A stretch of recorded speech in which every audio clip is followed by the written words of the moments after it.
Alrighty. Welcome on in, everyone. Welcome to the start of the Pantheon Dynasty.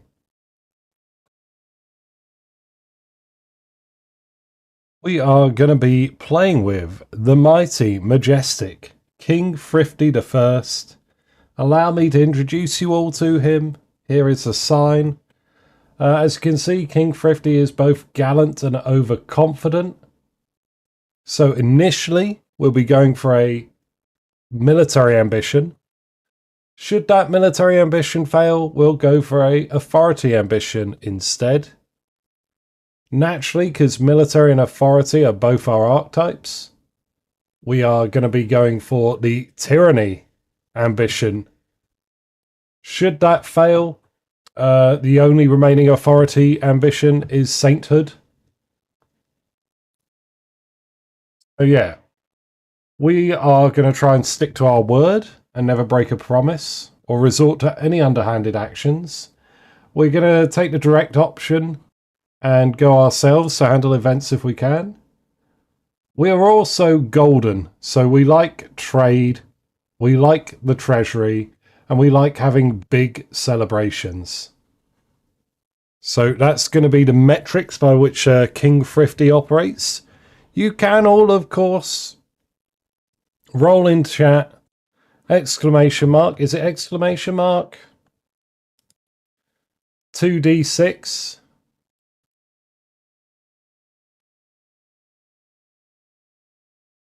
And roll 2 dice and you'll be able to get yourselves a little personality trait off of this chart to incorporate into your own roleplay. Feel free to roleplay however you want. You're not married to this. And understand, everyone, that we do roleplay a fair bit here.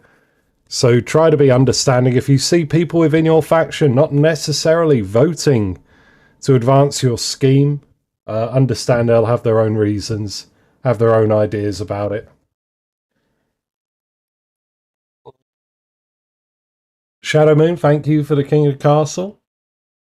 There you go, as you can see, because King and I think it's just King that I haven't seen before. You seem to own the game, so you should probably have a basic understanding of the ebb and flow. But Shadow Moon has just called up in chat on Twitch there. All the stuff. I enjoyed the demo of Dwarf Eats Mountain, mostly because the SFX includes a Wilhelm scream. Okay, I don't know what that... Dwarf Eats Mountain. Let me have a look at that before we start.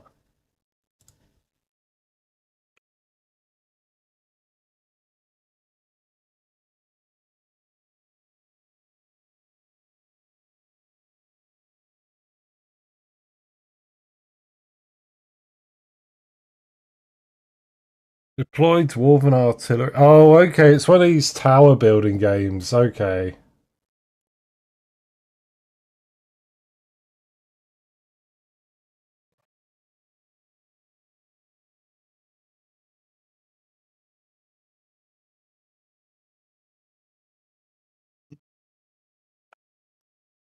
Don't know. Maybe we'll have a look at that. If you haven't tried... Wait, what? Everything is crab? Is that what? Hold up. Crabs have been mentioned. Everything is crab. Oh my god.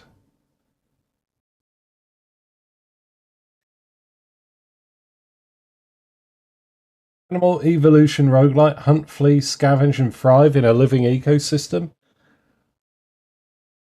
Adapt and survive the natural curve to beat carcassization or get Darwin trying. Oh, it doesn't actually have a crab in everything. Oh, false advertising. And maybe you don't become crab. Wait. Okay, I can play it. Yeah, we can download this. That's fine. Yeah, we'll definitely give it a go. It's Spore meets Vampire Survivors. It looks good. Turning into a crab is a mechanic. Is that where the game ends? Hey, are we talking about everything is crab the animal? Yes, we are. I didn't know this was here. Everything becomes crab doesn't fit well enough into the ad read. We are good. Right. Everyone, final call. Let me put the nobles board down. Come on in. If you've yet to join and you want to join, now's the time. I see there's like 19 people watching and what? 14 of you in. So if you're of the 3 or 4 people yet to go in and you want in, now's the time. Let me...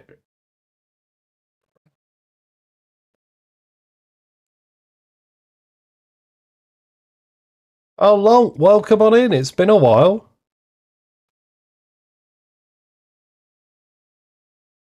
It's typically played when a character's shot falls from a great height. Hold on.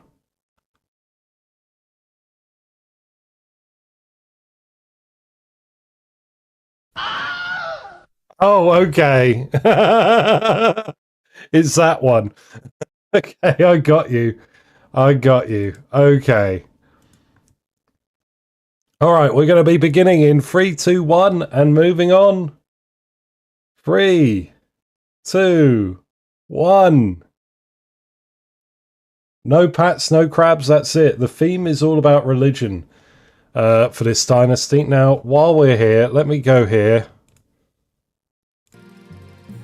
Say hello to King of the Castle music. Isn't that fantastic?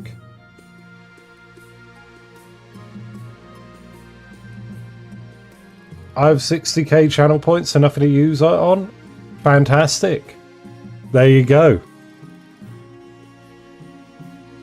Let's have a look-see here. So, the main theme next week going on is the different regions will be trying to sponsor new religious idols. The counts will be trying to get a Pantheon of demons up and running. The grandees will want a Pantheon of saints. And the chiefs are going to want a Pantheon of pagan gods. So, we're not doing anything special this week, but going forward, each of the regions will be trying to get one of their traits up to 10 in order to ascend their god to their Pantheon. And the first one to get a god of trade, farming, military and faith up and running will win the dynasty. That's the plan. We'll be going over the full rules next week because I haven't finished writing them.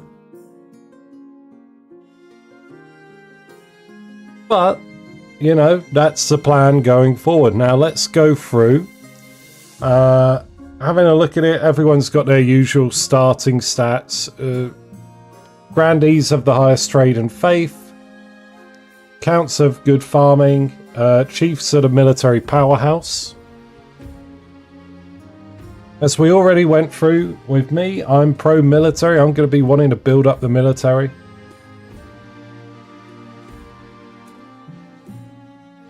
So yeah, let's do a round of introductions. Let's have a look at everyone properly. Welcome on in, everyone. Welcome to our chiefs. We've got Chief Whopper, Chief Kitty Caffey, Chief Mutated Zombie Bush, Chief Chad, Archduke, but Chief Chad, we'll just say. And we got Chief King. I believe it's King Kivuli. Kivuli? Welcome on in, all of our chiefs, to the game. We've also got our counts. We got Countess Teenybert, Count Puppeteer, Conte Shadowmoon, Count Weldris, and Count Nilawa. Welcome on in, all of our counts. And finally, the grandees. We have Grandee Katori, Grandee Gibbo Nexus, Grandee Alex, and Grandee Morgrim. Welcome to our grandees. I'm sure Chief King won't cause any confusion. I mean, listen, It's gonna be fine. What will be funny is if Chief King's family sponsors the Pretender and wins. Alright, we're gonna start as always now. We're all members of the Big Hat Club? Yes. We got the feathered hat and we have the floppy hat. You know the East was once its own proud kingdom? I'd heard rumours. I've yet to see it written down. And oh, can we take a moment? The map looks good. The East and the North are split evenly across the northern part of the map, and the South is just here. It's happy. Nice even distribution of lands with nice natural borders. Capital Panhandle. What, this bit here down the river? Well, of course we have to control the source of the river. Alrighty, so let's begin as always with the path to victory. Yeah, it's King. The maps have rules about which factions can go where, and depending on which factions you have. So if you have the Barons and the Grandees, they both want to have a southern border. So they end up fighting over it, and it gets some squiggly messes.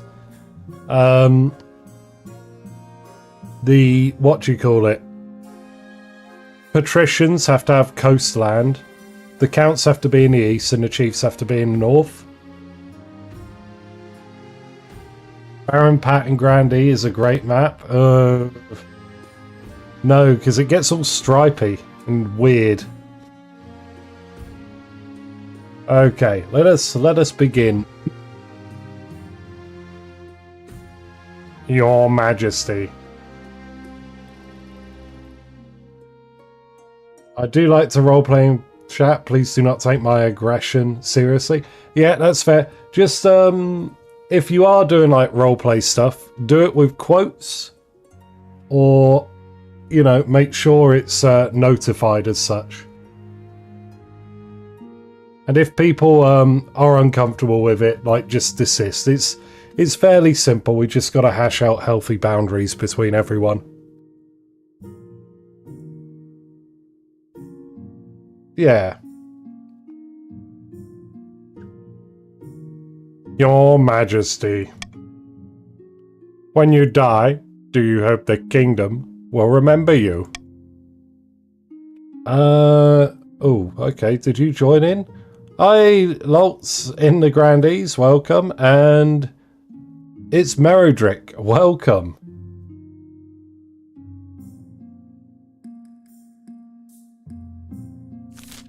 And oh, was that someone else joining? Who joined? Was that Advisor? Welcome, Advisor, you've been placed in the north. Welcome, welcome, welcome. When you die, how do you hope the kingdom will remember you? So, very simple. We're going for a military ambition initially, so we're going to become a great conqueror. A warrior king is sure to be remembered fondly if he wins more battles than he loses. I suggest over the next few years you focus on improving the kingdom's overall military as much as possible. Once you have an heir, I will return to discuss how your ambition is progressing. Good luck, Your Majesty. Alright, let's glad hands with everyone. See you all.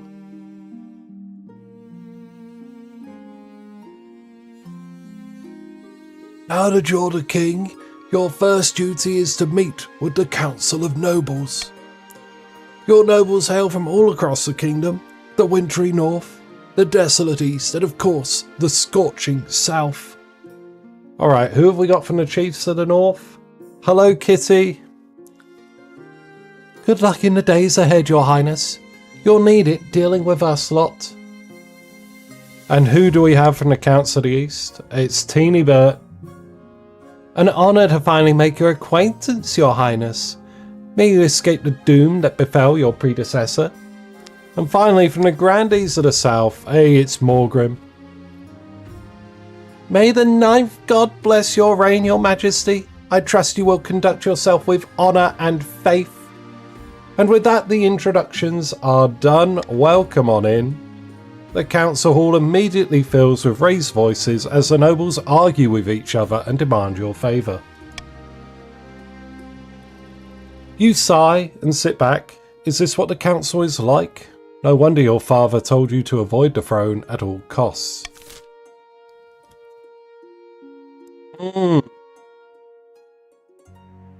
So yeah, we are good. Coronation time. Going into the coronation, all we know is that I have a military ambition.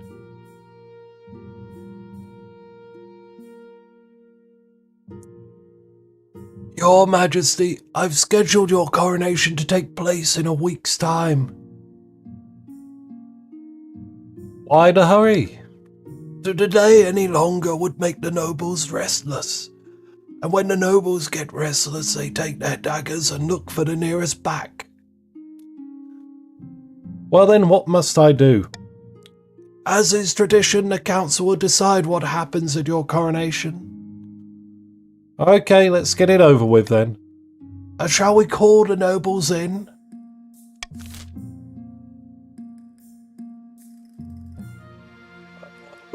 Okay, so...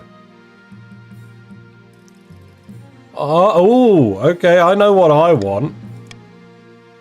I know what I want out of this lot. Yeah, lavish parade is good. These are all okay.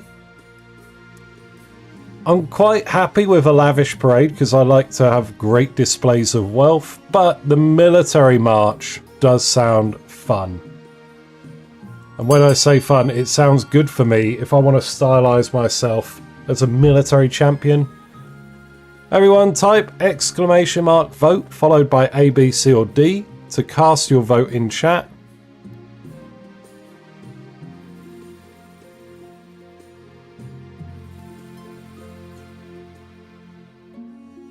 Oh wow, it seems like we got a lot of people who also like military. Fantastic, fantastic. Thank you everyone. Let's see, how many of you is that? 13, 12, so there's 5 people yet to vote. We're going to do a final countdown. 3, 2, 1.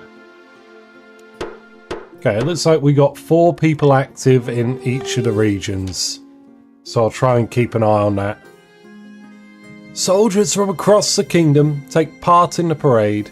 They're even outfitted in impressive new equipment for the occasion. As you climb up onto the shield and hold your sword aloft, you realise it's not going to be easy. Your arm quickly starts to hurt, your soldiers stagger and groan under your weight. Sure enough, one of your shield bearers trips on a loose cobblestone and drops you face first in a puddle, in full view of half the city. At least the only thing hurt is your pride.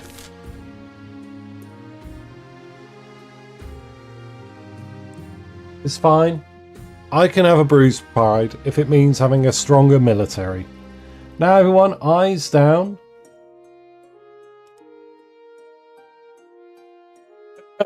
Eyes down, I just saw the emotes. We're going to be picking our schemes. So we've got my military ambition. What schemes will everyone be going for?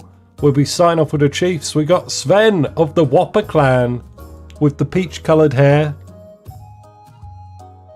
Infamous Northern Elder standing on a precariously on a longhouse crossbeam, spitting as they speak. Not another Sven Whopper.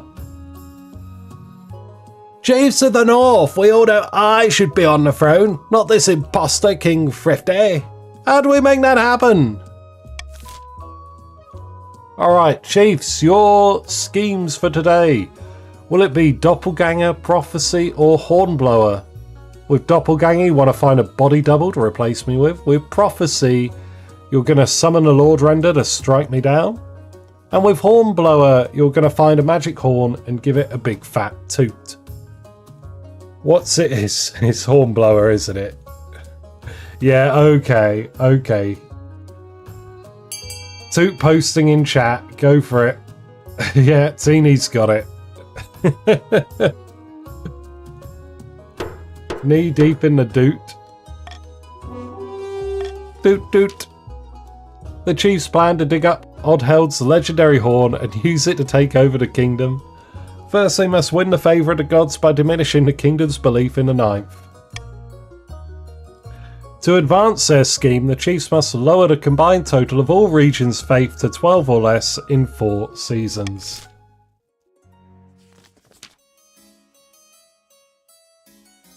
Desmond of the Puppeteer Dynasty. Got this big shaggy mane like a sort of pale lion. Notorious former hermit leans delicately on a podium, speaking in a melodious voice. My fellow counts, in ancient times the East was its own proud kingdom.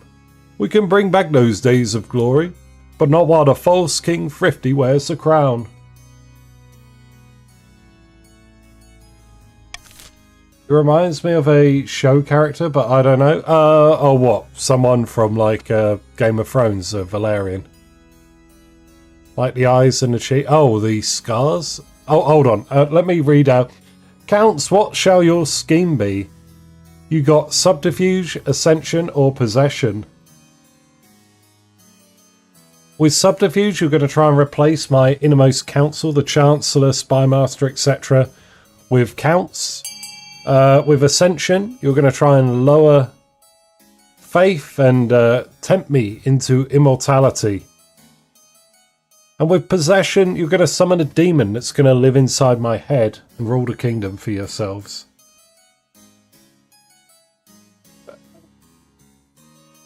Ascension is co-op with chiefs? Oh no!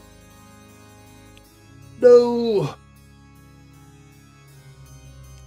You can't make me immortal.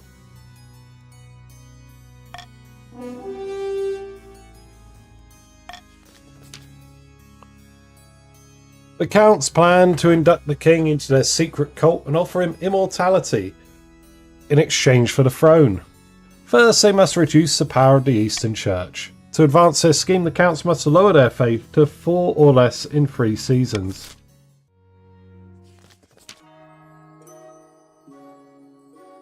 You want to establish a pantheon of new gods? Clearing out the old one is a great start. I mean, it could work. Cardosa of the Lolt lineage. With the veil. Notorious Southern Elder stands bathed in sunshine, droning on as if in a daze. A false pretender occupies the throne while my claim is ignored. Grandees of the South, this is a stain on our honour. We must not allow it to go unanswered.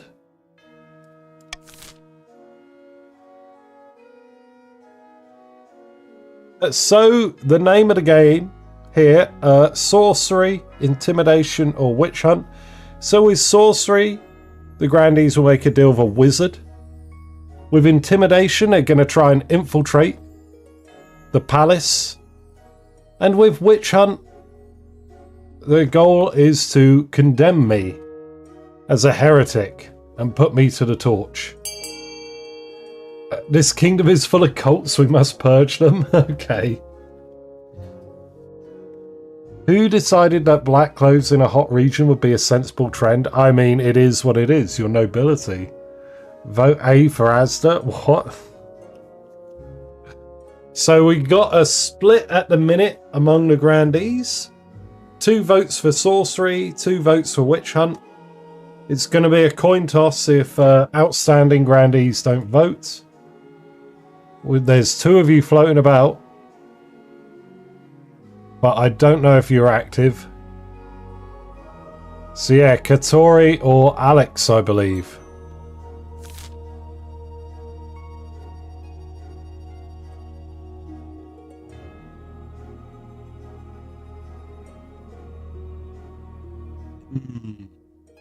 All right, 3, 2, 1. Let's find out what you're going to do. Sorcery! So your initial goal will be to raise authority. The Grandees plan to make a bargain with a wizard. These immortal spellcasters seldom get involved in political squabbles, But perhaps if the king was considered a threat to their autonomy, to advance their scheme, the grandees must raise authority to 5 or more in 2 seasons.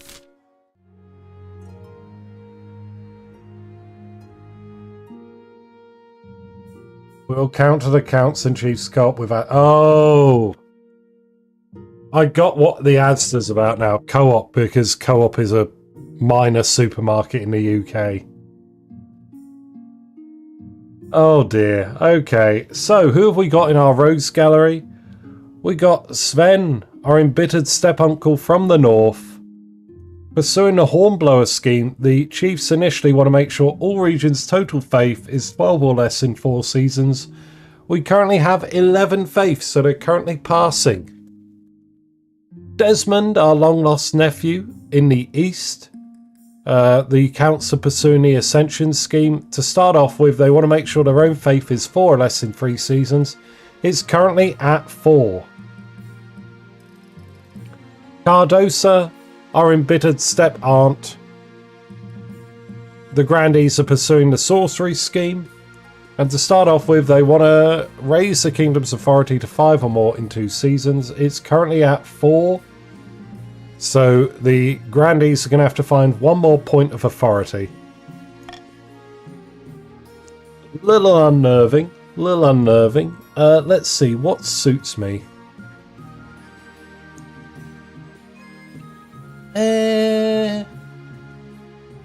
I guess swing votes out of them. None of them are particularly good. Uh-oh. Uh-oh. Saint or sinner? Alright, is this Saint Umber? All I'm saying is, every grandee claims to have a saint in his ancestry. Your great-great-grandfather was probably a common dullard. Shut your mouth, you hedge-born puzzlewit. His name was Saint Umber, and he defeated the werewolf of Ironjar by turning it to dust in an instant. According to my grandmother, Saint Umber is here. If you're so sure, how about a little wager? A bag of gold says your ancestor was no saint. You're on, Alex. What's all this? Count Weldris is spreading damnable lies about my great-great-grandfather. Do you really think he was a saint? Then dig him up. Saints are incorruptible. Even after death they don't decay. Very well, I request the council's permission to exhume my ancestor and prove this fool wrong.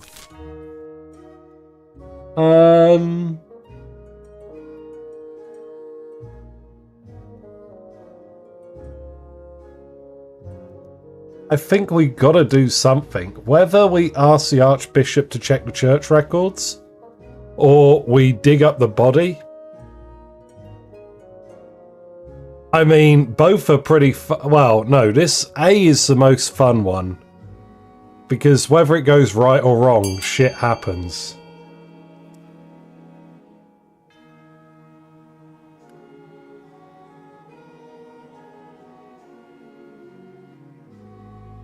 Is Saint Umber gonna be our first saint? I mean, it's canon. Can we have the cult of Umber?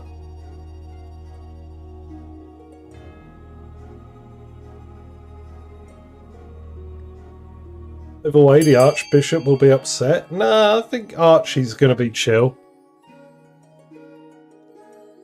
Alright, we got 6-4. I know there's a few more of you floating about. Did somebody else join? Who joined? Was it Gwentaris? Have you joined us, Gwentaris? Welcome on in.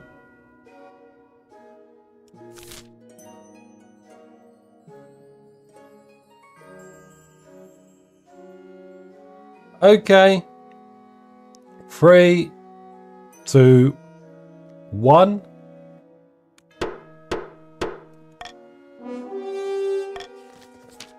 I bless you, your holiness. Now where's my shovel? Oh no, a few days later the body is exhumed from its resting place in the southern necropolis. Saint Umber was a fake. Grandee Alex the Kind of Justice, horrified to discover nothing but a mouldering skeleton. Ha! Some saint! I think you owe me an apology. By the 9th, I was so sure. Word quickly spreads of Grandy Alex are kind of just humiliation, and faith in the church weakens as a result. We did it. The skeleton appeared. Fantastic. Well done, everyone. Well done.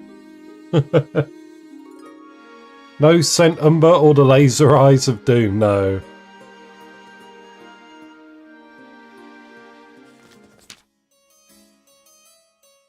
Your Majesty, will you tell these superstitious counts to get over themselves? And let us harvest their trees. We need the wood for our craftspeople. I've told you 1,000 times, Chief. The forest is thoroughly haunted. You'll damn us all if you go logging there. But you sold us a logging contract, and said contract has no exclusions for haunting. Alright. Your Majesty, the counts cannot be allowed to wiggle out of their commitments. Money has exchanged hands.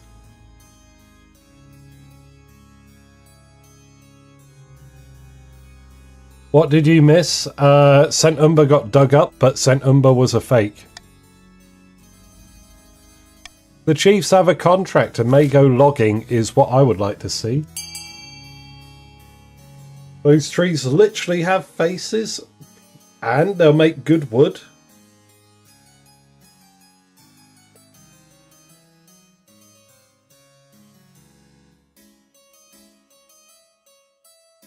What could possibly go wrong? Nothing, I'm sure.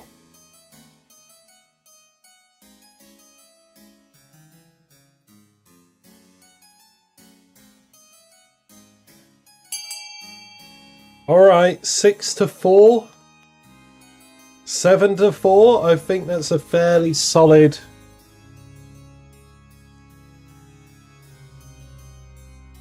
Three, 2, 1.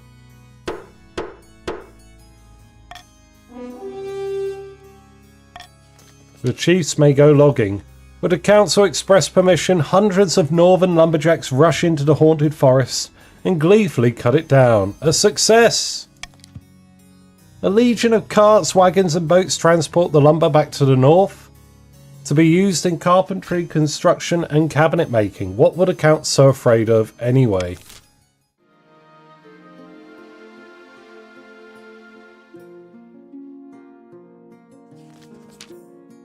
What could they have been afraid of? Who knows? One evening you're sitting up in bed reading some paperwork when a filth-encrusted peasant wanders into your bedchamber, bold as brass. Hello, you Madge. Glad to find I found you. This place is a bloody maze, it is. Who are you? Oh, me? Name's Quacking Donor, you Madge. Pleased to meet ya. Listen, I've got a bloody great idea for you. What do we chop the legs off horses and replace them with wheels? Boom! Faster transport.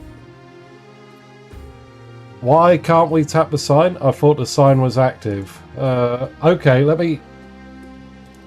Why is it not active? Yeah, the sign's on. There you go. Your Majesty, I'm sorry I didn't come sooner. I have no idea where the palace watch are. Do you want me to kill this intruder? Just kick him out. Arms behind your back, scumbag. I don't know what we're looking at the sign for.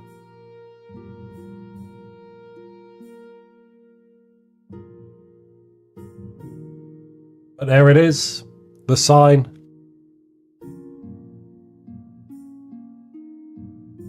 Oh dear.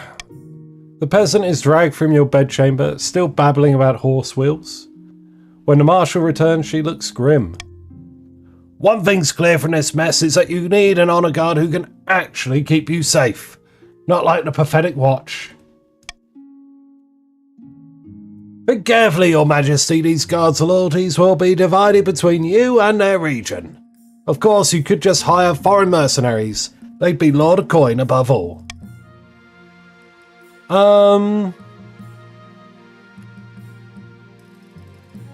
We are not particularly...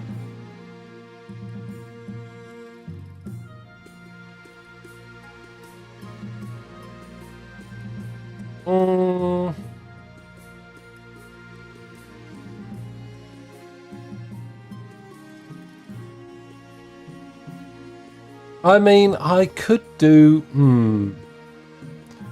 I think the grandees, the battle nuns, maybe. Well, I'm looking at it, I'm like pro-trade, pro-military, pro-authority. Like, there's nothing about me, right, that really grips me one way or the other. So I'm thinking of just going for the group that has the highest trade. So... military is north. I mean... suppose you're right, yeah. I await your verdict on bated breath, your majesty. Yeah, we're going to take the northern warriors. I'll make the arrangements at once. The warrior heroes arrive in a few weeks later. They swagger in with big grins and bigger axes, belching and singing and roaring out unsavoury jokes. One of your courtiers faints.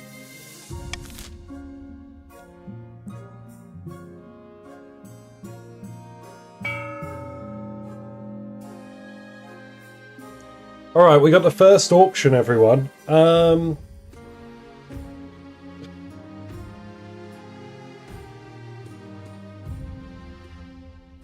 It's fine. No rebellion from the chiefs this time? Maybe not. So yeah, everything's about faith. If you're a chief or a count, you may want D, the observatory, to lower faith a bit more in the east. If you're a grandee, you may want E, the cathedral, to keep your faith up. Grandees do, though, for their scheme, want authority. F, the monument, will boost authority. Other items of note, C, the aqueduct for more farming. B, the fortress for more military in the north. I mean, I'd quite like B to get built because that'll help my ambition, but, you know, we'll see what happens. Here is everyone and their money. You can see here how the counts scammed the chiefs out of some cash. We're going to start the auction now. Type exclamation mark fund, followed by the letter of the item you would like to fund, followed by the amount of money you'd like to fund it with. Top two items at the end of the auction will be built and take effect. Bids on all other items will be refunded. You've got about 40 seconds to get your funding in. But there's a slight delay on stream, so I'll type in chat when there are 10 seconds left. Let's have a look-see. What do we got? D and C, Aqueduct and Observatory at the minute.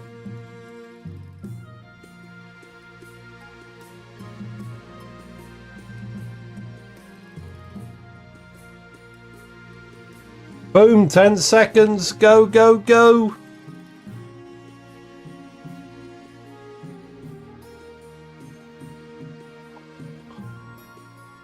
Okay, we ended up with B. Fantastic, fantastic. B and D. So the observatory and the fortress got built. My word. Faith is falling.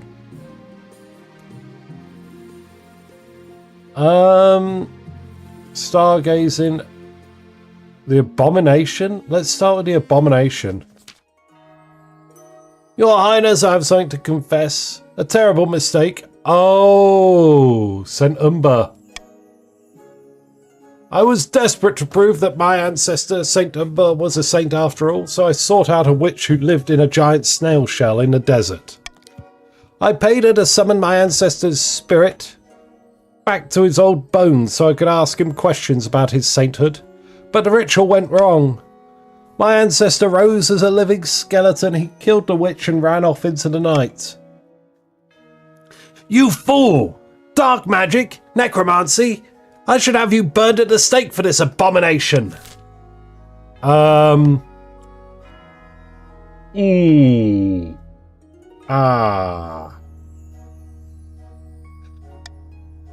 We cannot let him off with a warning on this one. Either Grandee Alex should be burnt at the stake for heresy, or he should be given a quest. Sloppy work on the witch's part? I mean, yeah. Task him with hunting down the abomination he created. I'll let you decide while I nip to the bathroom and back. I'll be back in a minute.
Alright, I return, and I see we're going for a coin toss.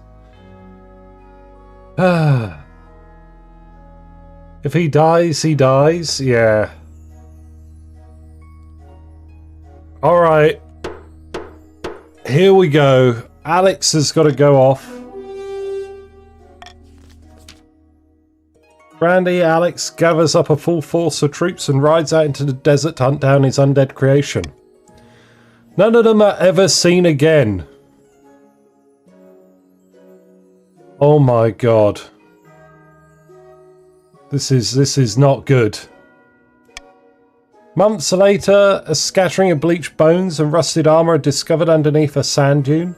Grandy Alex of the Just and his soldiers marched in circles for days before succumbing to thirst. Oh my god, salutes in chat. Soon, rumours spread of a dead saint in the desert, a wandering skeleton wearing nothing but rags who has attracted a rabble of mad followers.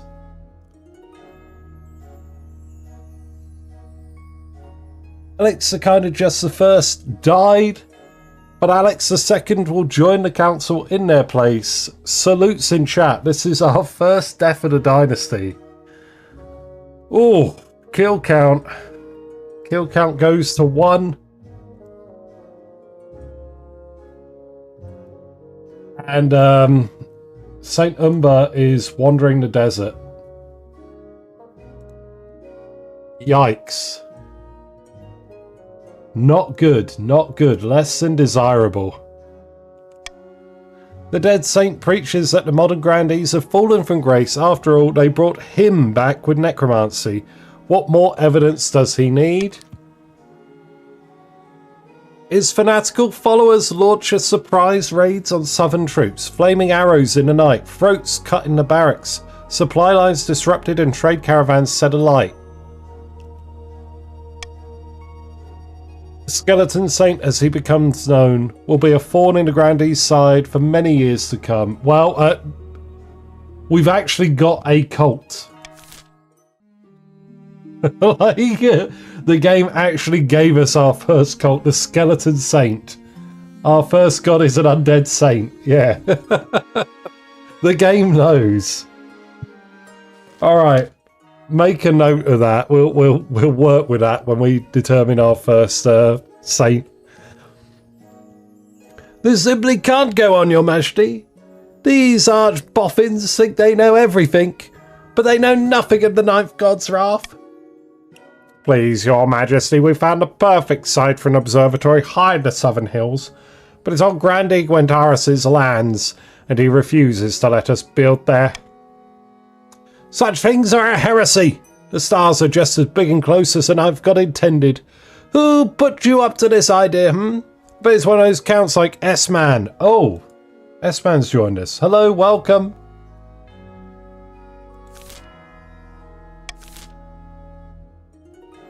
Alright,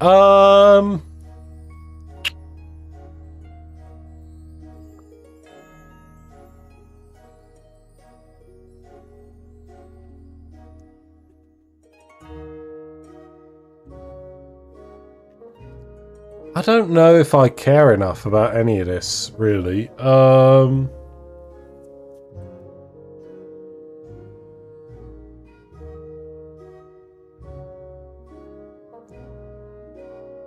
just going to let swing votes take effect, but I don't really mind. I'm kind of net neutral on this, I believe.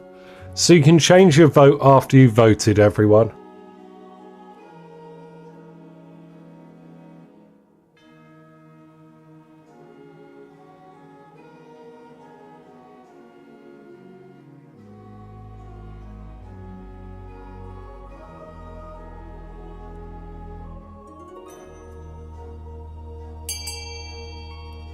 Okay.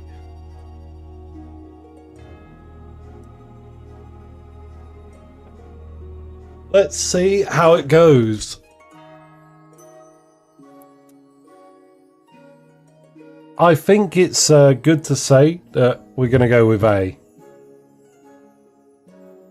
No worries, Wildress. It's all good. You can engage with the game as much or as little as you need to. Construction goes ahead despite Grandy Gwentaris' misgivings, which are soon validated. A gang of local peasants, emboldened by religious zeal, storm the observatory and burn it down before it's even finished. Gwentaris' inability to find the perpetrators is very convenient, but you can't prove anything. Okay, that's two 60% rolls we've failed so far.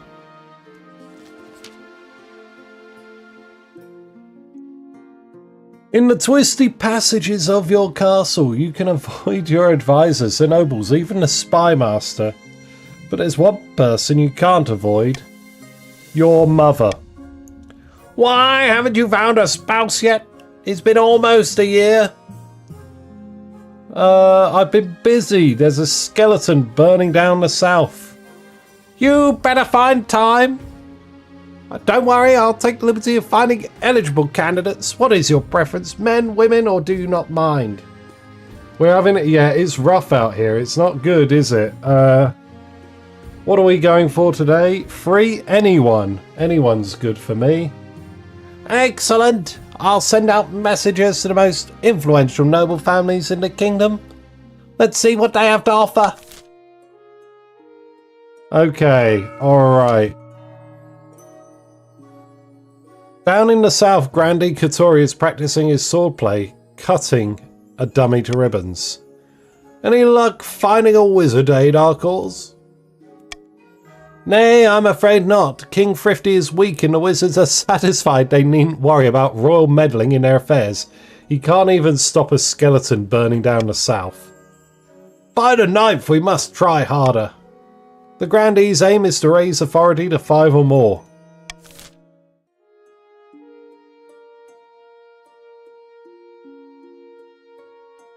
I think we're good with just common tax for everyone, that's fine.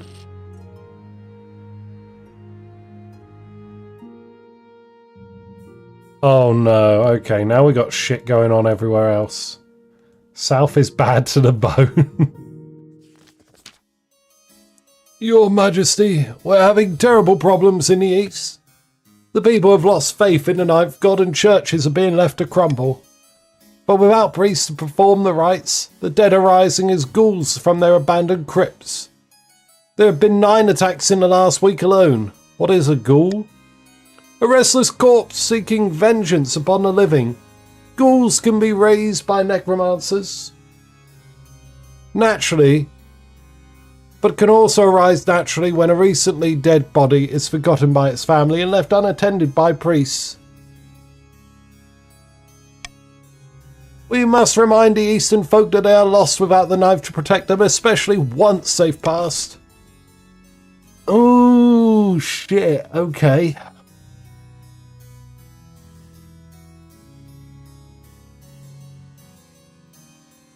I mean, we've got to...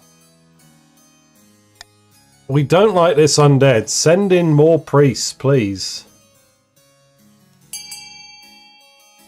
I don't want undead all over the shop, alright?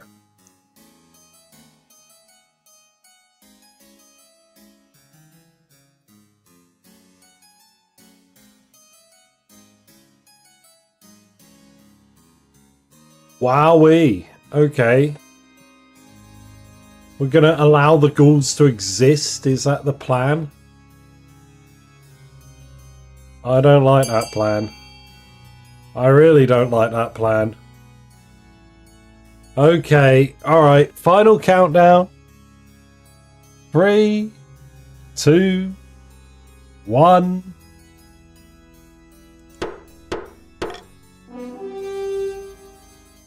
If it works out... Listen, we failed 2 60% already. Will this be a hat trick? A third failure? It is, it is. Okay, excellent. 60% is cursed. Never vote for 60%. It proves difficult to find a use for captured ghouls. An attempt to put them to work in a dye factory ends in disaster when 100 rainbow-coloured corpses burst free from the facility and rampage through the streets, devouring commoners. Cursed run, it is indeed. In the end, the ghoul problem in the east just gets worse and worse with no solution in sight. Farmers are afraid to cross fields past midnight, and merchants stop travelling between cities. God damn. Okay, so let's...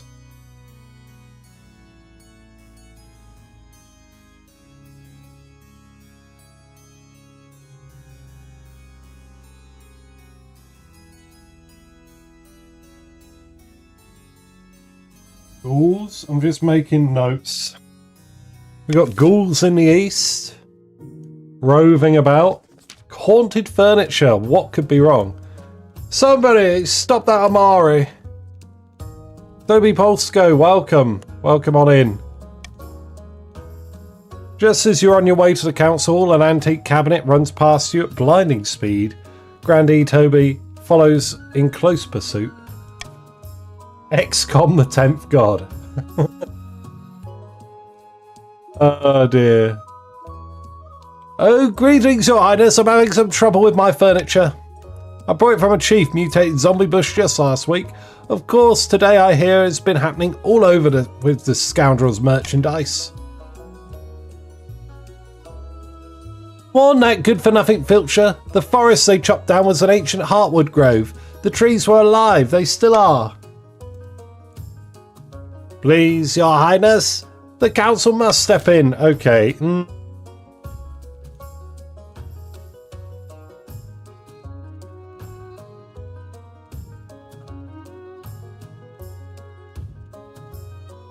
God damn it. Okay. Chaining everything to the floor is terrible. We're not going to do that. Wait, an Eastern ritual.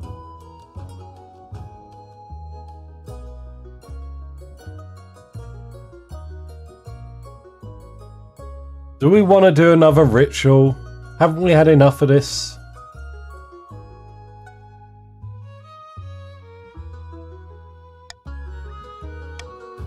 We're not going to chain everything to the floor. We need a ritual for our theme, do we? Okay. Theme of cults, yes, I suppose.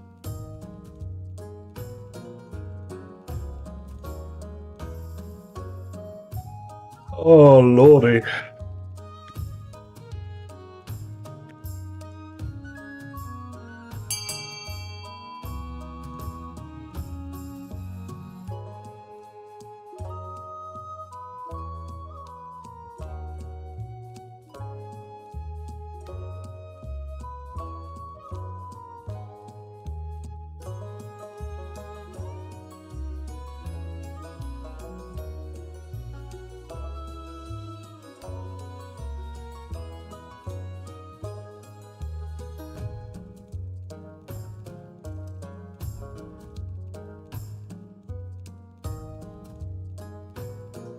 Okay, alright, I see that we've got a clear look. I was just making some notes.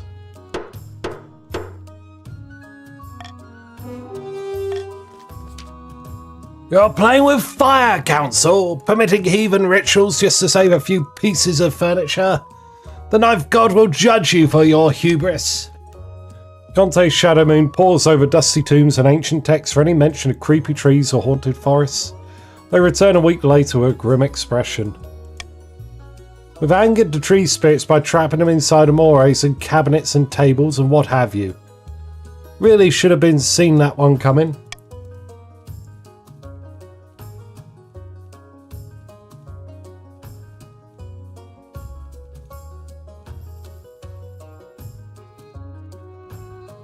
The only solution is an ancient dance requiring the highest authority in the land. I'm afraid that means you, Your Grace.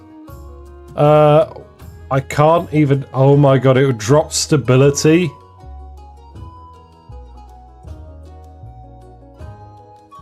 I'll do it if I have to. You travel to the east to perform a somewhat humiliating ritual which involves stripping to your underclothes and jerking your body around in strange motions. You're not sure why, but it does work. The haunted wood calms within days, and Toby finds his mission Omar face down in a ditch, but otherwise intact.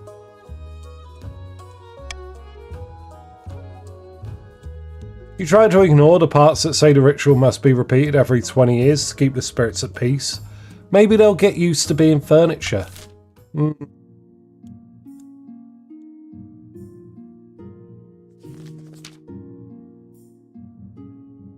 I have found 3 potential. You need 5 or more authority to be assertive enough to refuse to wiggle your butt. Oh, okay. Alright, I see. Right. What kind of partner do we want? We're gallant, overconfident, golden. Someone good with money. Someone that knows how to fight.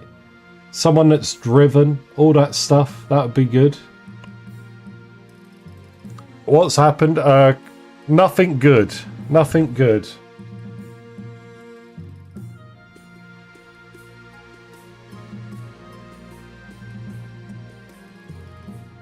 Haunted furniture from the east.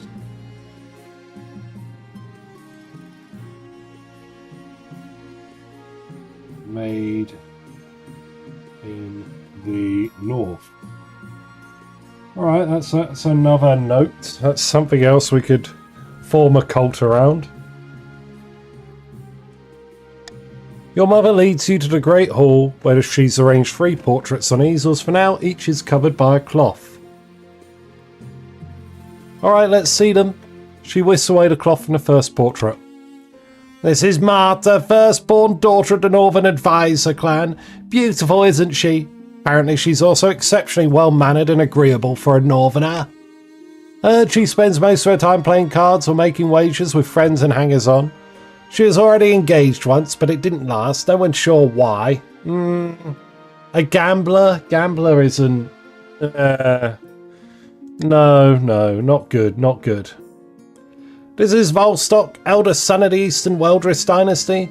Apparently they had a hell of a time getting him to smile for this portrait. He bought a controlling interest in a silver mine in the East and has made a killing. He's obsessed with his family's legacy. Not, okay. That's pretty good. And finally from the south, Sabino, eldest heir of the Gwentaris lineage. They're reputed to have an ego the size of the sun, but there's nothing wrong with confidence, right? Like many in the south, they claim to put their faith in the knife god above all worldly concerns. And they've got grand plans by all accounts. They want to change the world.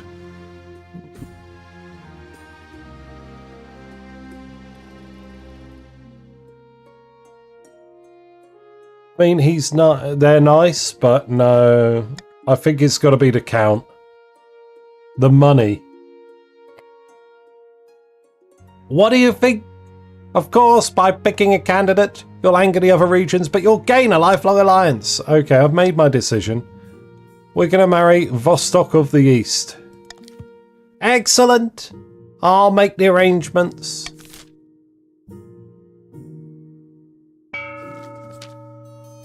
We'll find out if he can give us immortality. And you had a pro-nature, anti-knife mutated zombie bush that infiltrated the council to your notes. I mean, maybe, but I don't know if that would work. In a tiny village to the east, two counts meet in a derelict tavern. No one even dares glance in their direction.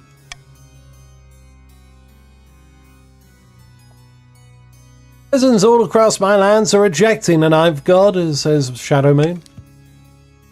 Tithe collectors don't dare knock at the door to my keep. Excellent. Now we must not falter. The king grows proud. We can offer him the ultimate reward, immortality. For the next stage of their scheme, the counts must raise authority to 5 or more in 4 seasons.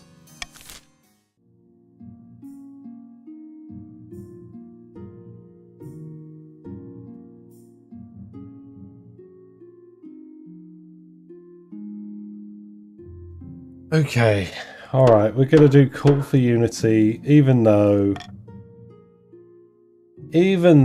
we know...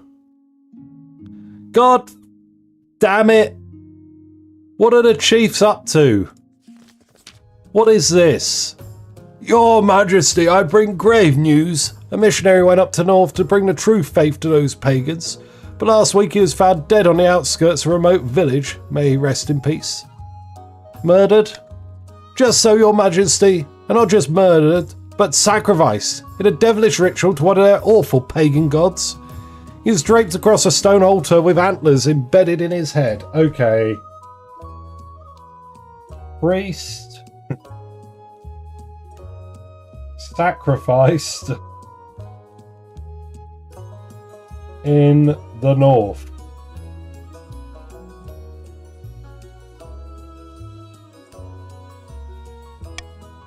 We must send an inquisitor to the village and root out the killers.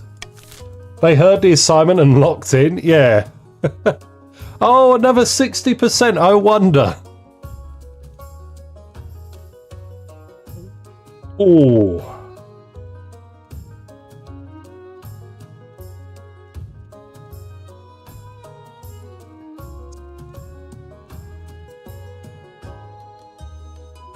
You know what? We're going to find out. It was truly a great honour. Is it a stag god since her antlers? It could be.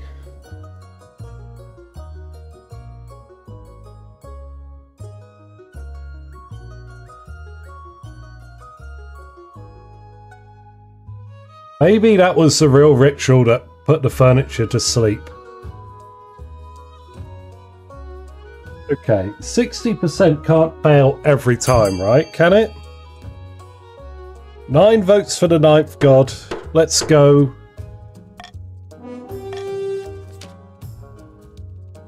Four failures for 60%. That is a joke. That is no.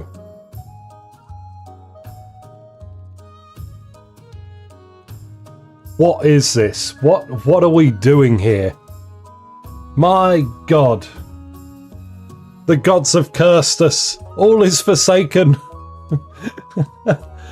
2.56% chance? What is happening? Yeah, that can't be right. That can't be right.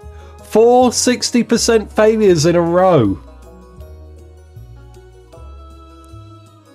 Very well, Your Majesty, but we'll seek justice in the northern way. A few weeks later, the village's godspeaker undergoes a trial by combat. She wins, which proves her innocence in the eyes of the old gods.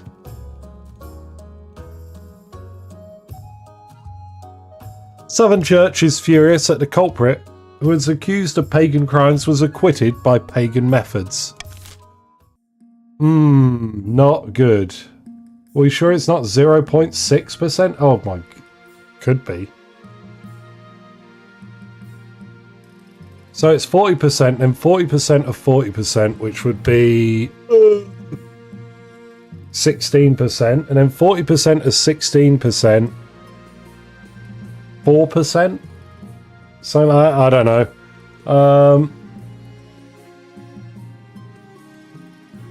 It's 0.4 times 16.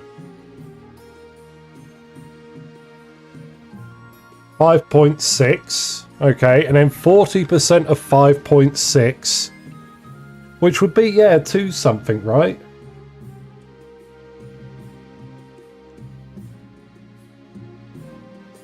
But yeah.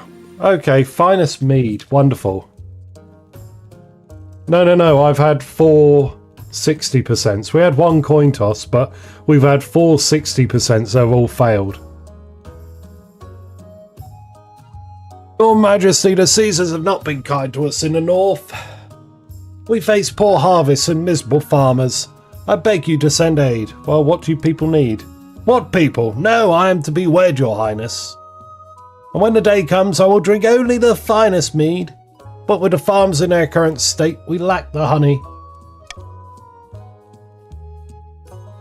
We need more bees. Force the farmers of the north to don their fancy wicker suits and we can all drink our fill of honey wine.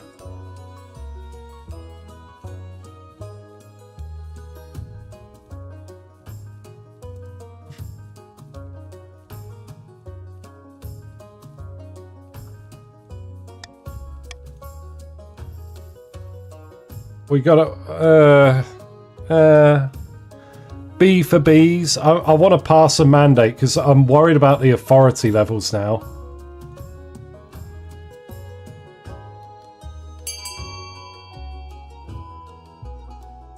But my liege, yeah. What? Bzz.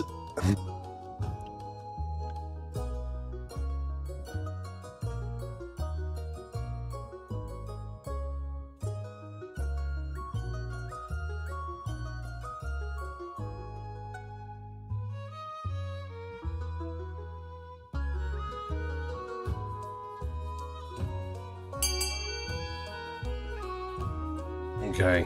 We're going to have a bee cult as well. The peasants resent such an overbearing law, complaining that they can't magic up bees from thin air, but when Chief King threatens them with a spell in the dungeon, they change their tune. Desperate farmers soon abandon their meagre fields in search of wild hives to care for. Soon the north is abuzz. Thank you, Your Majesty. My wedding is sure to be a success. We got mead.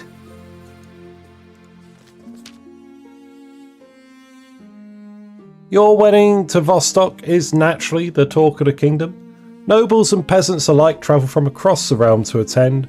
For a week and a day, the capital is one giant party. It feels like you're the only one not taking part. Instead, you're getting ready for the ceremony. Soon enough, you're standing in St. Bertrand's Cathedral with Vostok as your side. Do you take this man as your lawfully wedded husband? I do. Then I pronounce you king and husband. After the wedding, of course, there's a feast, and after the feast, a dance. Your new husband, Vostok, refuses to dance at all, preferring instead to brood in the corner. Fantastic. What a winner. By the time you find yourself alone with Vostok, it's past midnight and you've never felt more tired. Did you see the 8 crows perched on the church tower as we walked into the cathedral? A dire omen! Yeah, it wouldn't surprise me. The peasants have the right idea.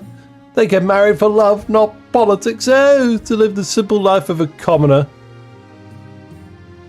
Yeah, it's pretty rough, ain't it, buddy? Just sat here. Ghouls in the east. Roving bands of fanatics following a skeleton in the south. Haunted furniture. Ritual sacrifices. Yeah, 8 crows. Fine. You comfort Vostok long into the night, listening as he expresses his doubts and fears. As dawn breaks, he falls asleep on your shoulder, exhausted.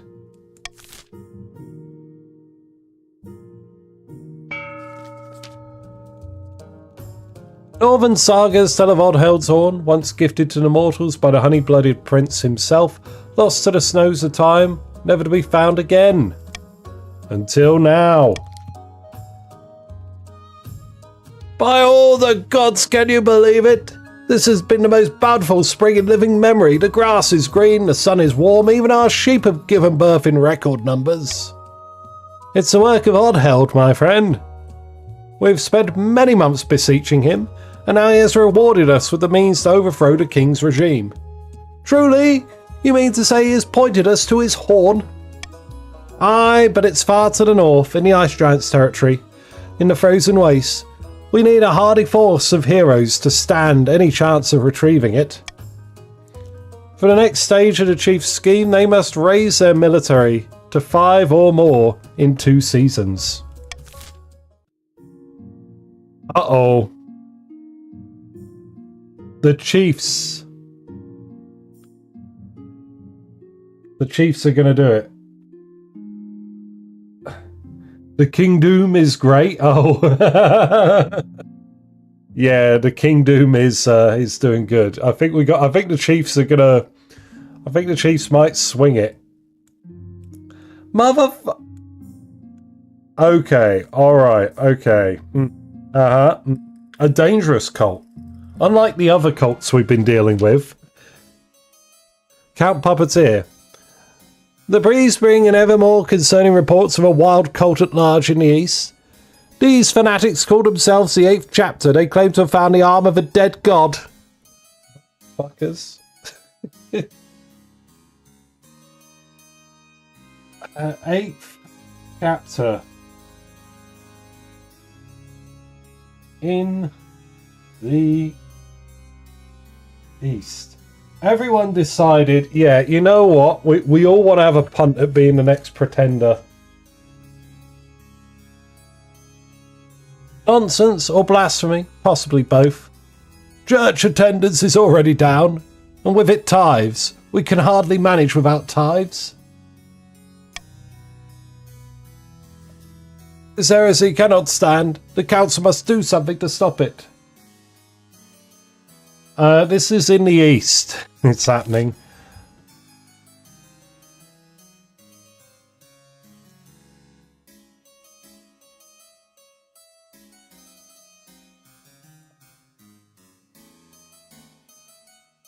But it's not a demon? Not really, no.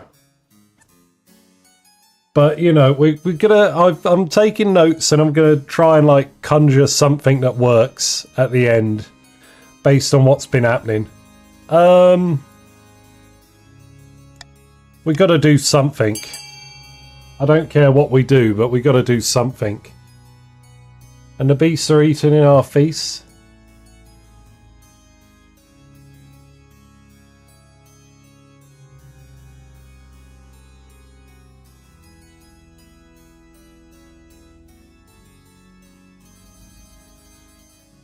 My God, it's such a rough one.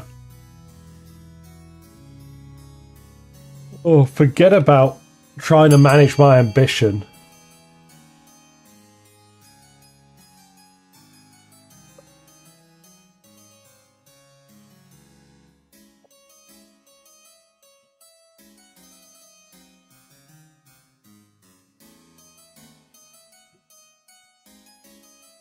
Okay, cool. Discreetly dispatch a spy to find out more. Seems to win.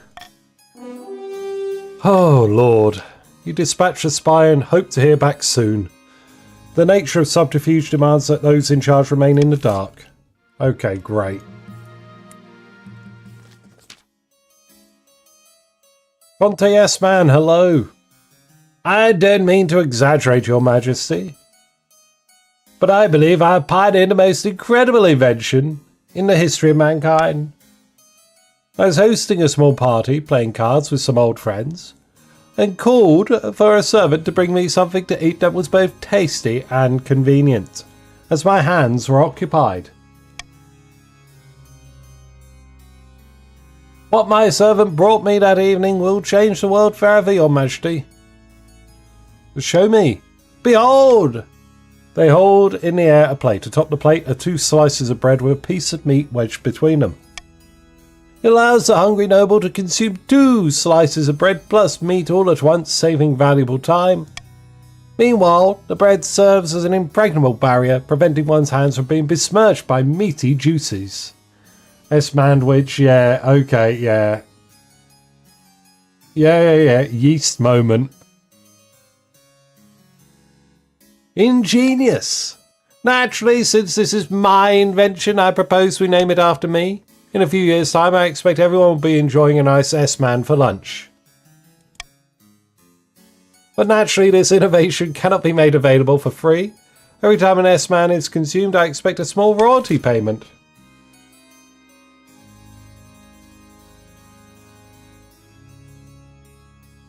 You know, I don't mind paying for it. The royalties are too much. I will pay for the S-Mans.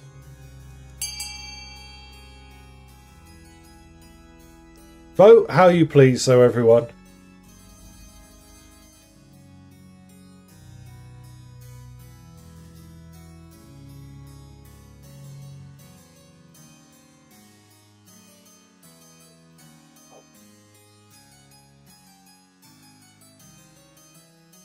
Oh.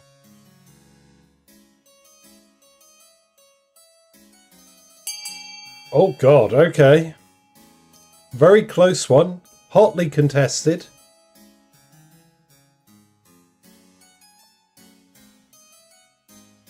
So we're leaning towards either C or D. Gonna do a final countdown. 3, 2, 1. Well, yeah. We'll do a payment just to make everything good. Thank you, Ines. I suppose it's better than nothing. S-Man proves massively popular luncheon. Bakeries sprung up across the east, experimenting with new ingredients. Turns you could put almost anything between two pieces of bread.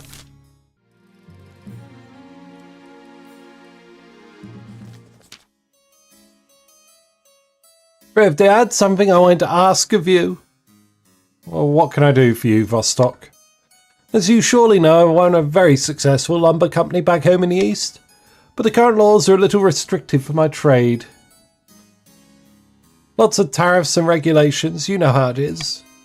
I was hoping you could push for some changes in the council, eliminate some of the more cumbersome quality standards for eastern lumber, perhaps.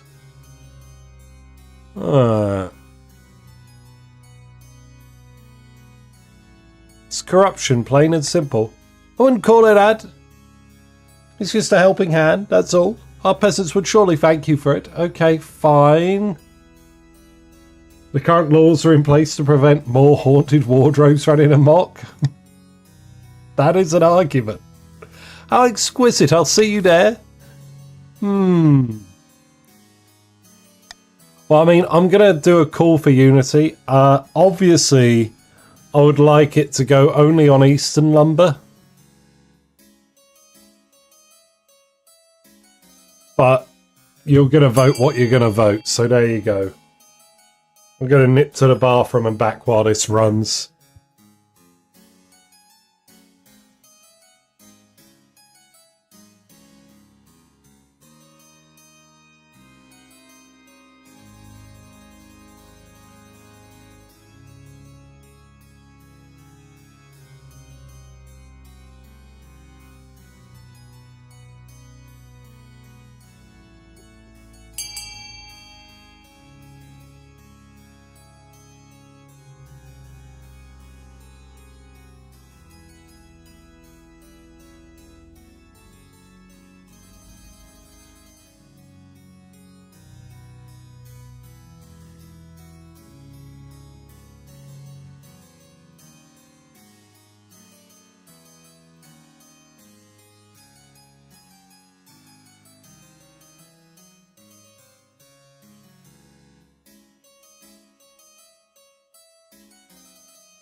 Righty. Okay. All lumber is getting relaxed.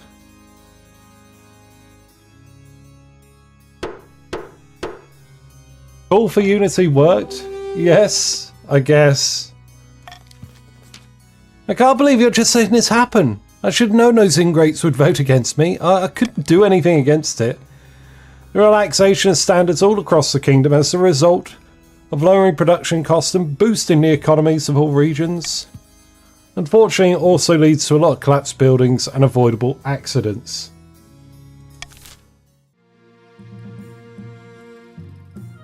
Send furniture to... Okay.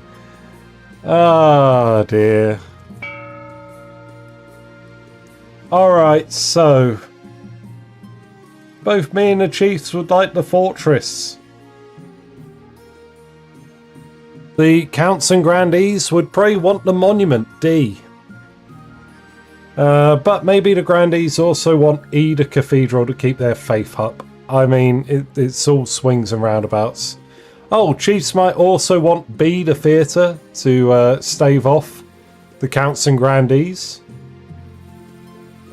Name it is yeah, you can't name anything in this game, so that's why it's unavailable. Like, I can't change the names of stuff, so why would it be available?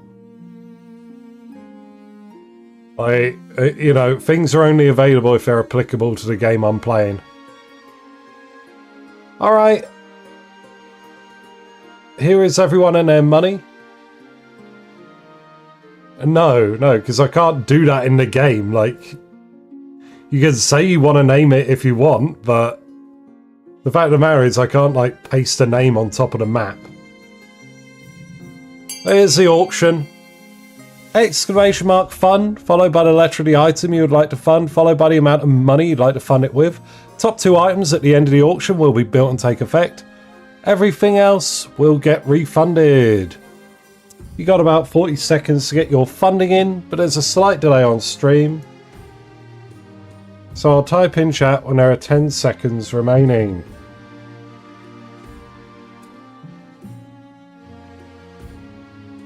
Let's see, what have we got? E and D, so the cathedral and the monument. Okay.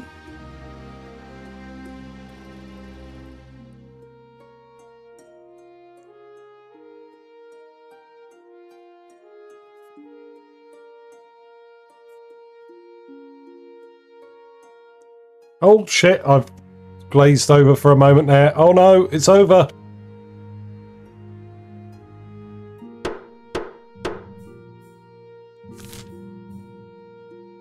Okay, so the chiefs got their fortress and the monastery got built.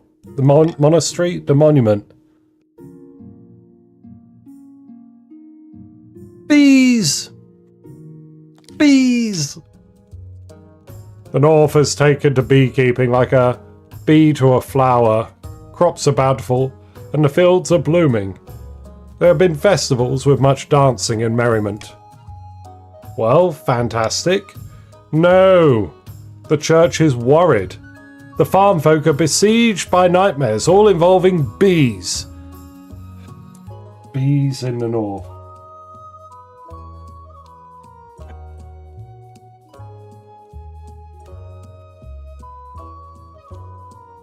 It has made them superstitious. They're losing all faith in thee. Your Highness, wait. The North's farms have been improved beyond measure.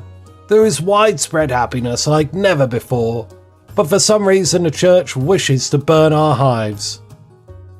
Wait, what? It must be done. Our churches lie empty on holy days, for the peasants of the north now worship only the harvest. They pray to their hives instead of to the ninth. Your Majesty, please, the peasants have full bellies and joyful smiles. That is what the church would burn. Liar! My priests report that your peasants complain of night horrors and insomnia. Something evil is happening in the north.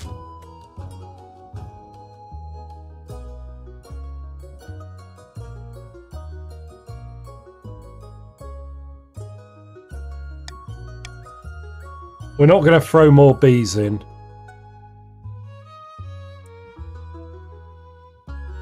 Archie, when anything good happens, the offence to the knife, we've got to burn it.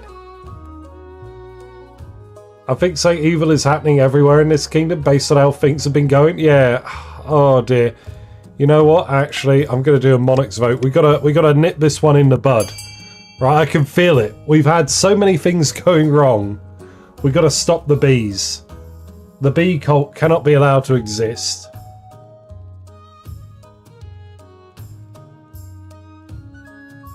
B for bees. B for bees is indeed also in effect.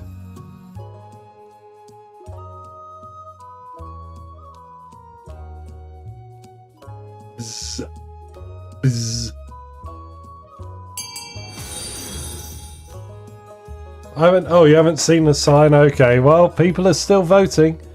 None of my stuff has really come up. Truth be told. I haven't been in position to make promises too much, and I haven't been in position to go directly to a problem. We do like trade, so, you know.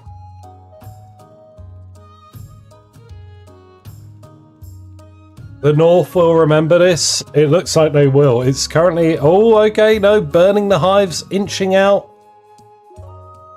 We're going to do a final countdown. 3, 2, 1. Burn, baby, burn. Not the bees! Not the bees! No! You order the farmers to burn their hives. When they refuse, you send soldiers to enforce the decree. Long march north. Okay, here we are. Good evening, your majesty. Tell me, have you ever heard of Oddheld's Horn? Sounds like the punchline of a bad joke.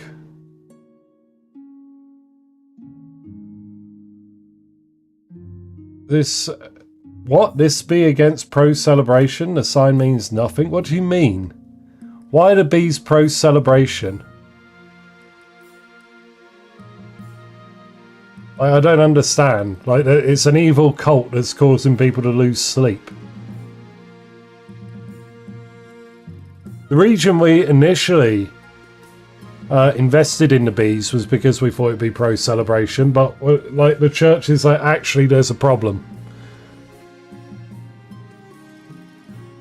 The Horn of Oddheld is a northern legend, a horn gifted to mortals before the Knights triumphed during the Cursed Age. Pagan superstition, surely?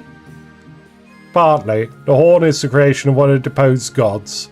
The chiefs merely built up a myth as a way of understanding things beyond their understanding.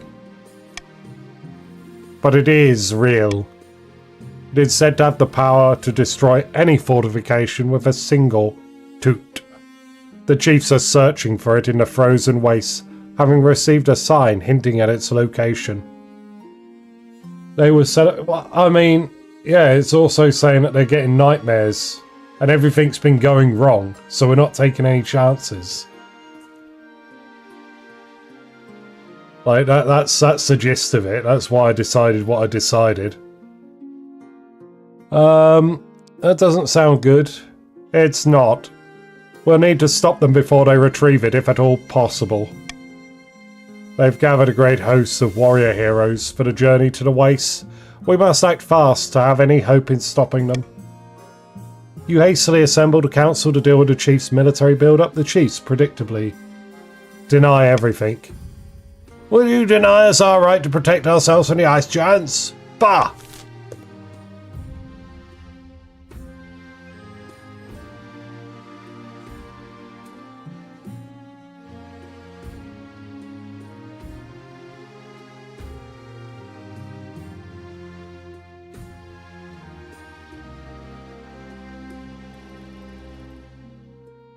I mean...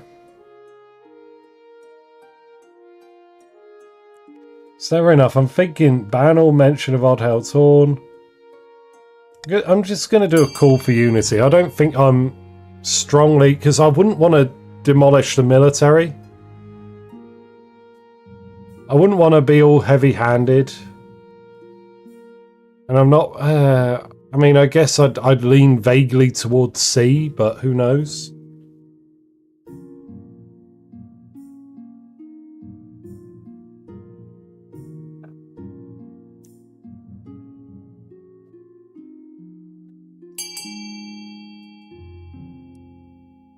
Oh, 22. We got more people having joined. Agents, welcome.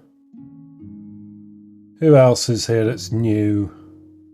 Oh, Wolfire. Oh, and you got straight into the Chiefs. Okay, well done.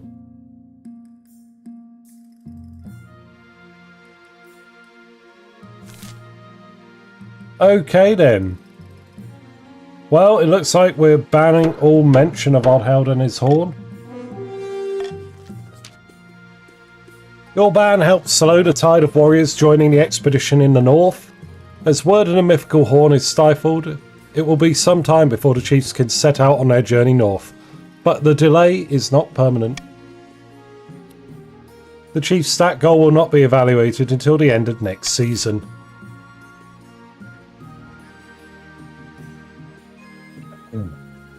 You can always use the threat of dictatorship in case the nobles are misbehaving. Well, we'll see about that. I don't know how our military is.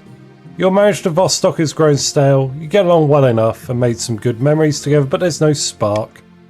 He cares more about maximising profits than your happiness, but spark or no spark, you still need an heir.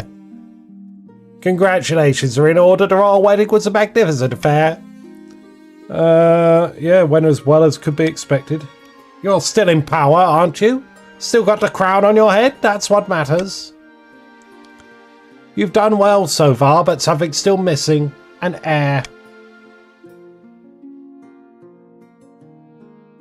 You need someone young whose loyalty is assured. A child of your own would do the trick, even if they're a bastard. Or the youngest of your many cousins. I'll make my youngest cousin my heir. Of course, an entirely sensible idea. I will make the arrangements at once. Alright. We're not going to have a child in a loveless marriage.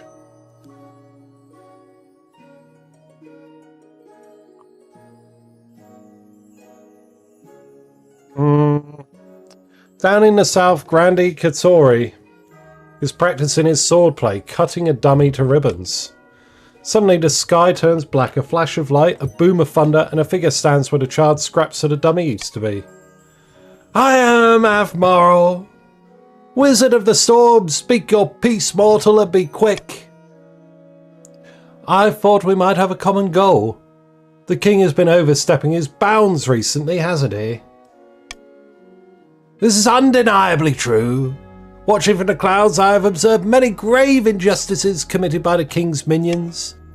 Technically, the precepts of magic forbid me from intervening, but alas, my colleagues abandoned that rule long ago. I suppose I gain nothing from keeping to it still. One thing, though, you must deal with the bees on my behalf. I forgot.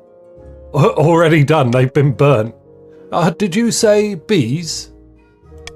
Yes, on this plane they're simple insects, but in the apiary, the worlds of dreams and magic, they're powerful and intelligent. Call themselves the dreams of being. They have an innate fondness for royalty and sometimes protect monarchs from magical interference. But they won't harm non-magical folk beyond the occasional sting, so you can deal with them. No! I thwarted the bees, my number one ally. I burnt the hives. They were protecting me.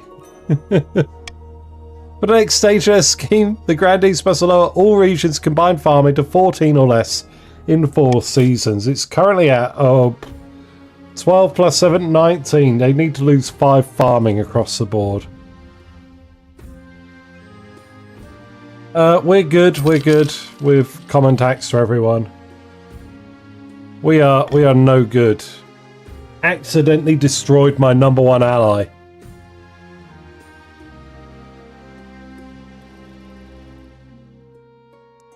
Burning the hives. Your Majesty, we didn't send a strong enough force to burn the hives in the north. We fielded just a few dozen soldiers into hostile terrain against hundreds of peasants.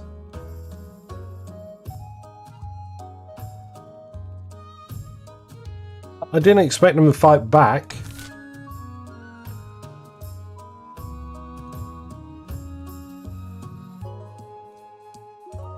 Ooh, what do we do?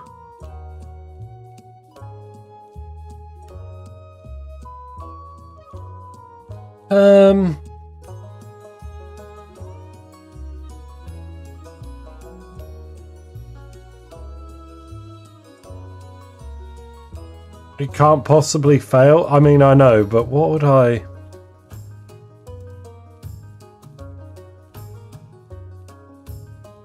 Something to tempt them back to their old crops.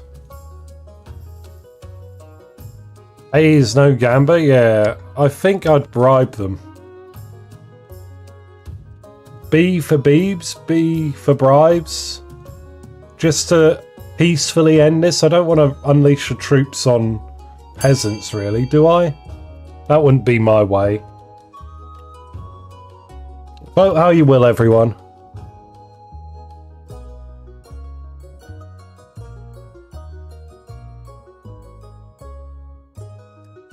How are we all looking?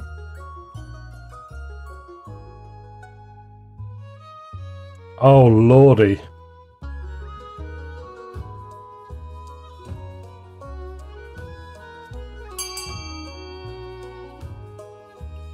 So the bee war is going... Well, it's going to happen.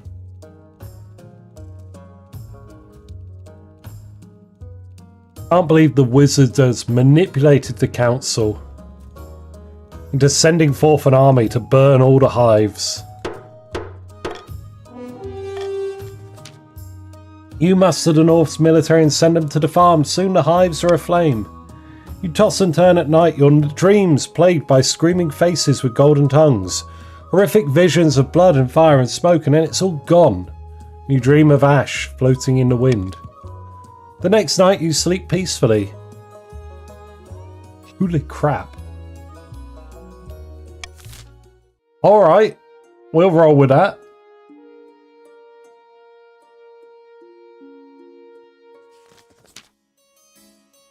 Spy returns at last, creeping into the council hall. Good day to you, your majesty. I've learned much. A warlock called Etrevion de Opry is drawing power from a hulking artifact buried deep within the very soil of the east. Etrevion de Opry.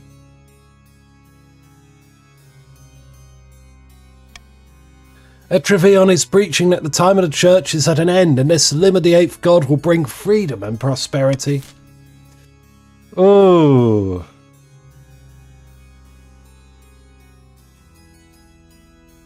Now this I can get behind. We're going to gamble either way. We can assassinate or we can go in. No, actually, assassinate is underhanded. I think we want to lean into C. Right? I think that's what I would want in character. Go with our soldiers into the den of the evil cult and banish them all. Otherwise, we'll reach out and try and stop them peacefully.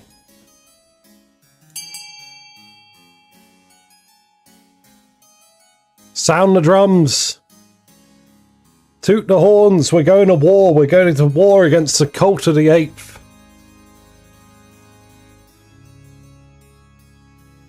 The 8th chapter will be banished from these lands.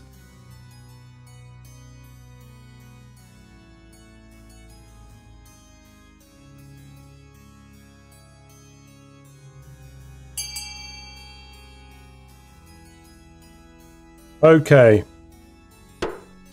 Boom, boom. Unease settles as your agent departs. Great.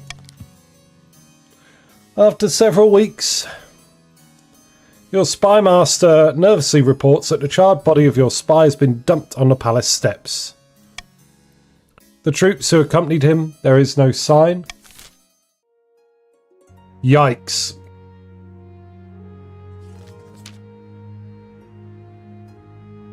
Your Highness, you are, of course, the greatest king in this century. What do you want? Your Grace, I seek only to tell you the truth as I see plain. But your power could be even greater. Death comes for us all, but what if it didn't have to? What if you could be the greatest king for all millennia?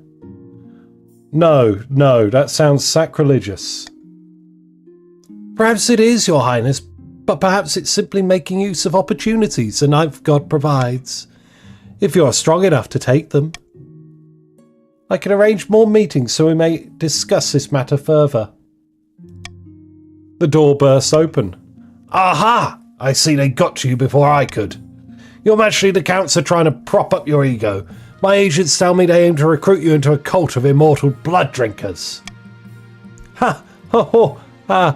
What nonsense! Your Majesty, whatever could she be talking about? Is this true? Of course not! The Church will never let you get away with this, and nor will the Council.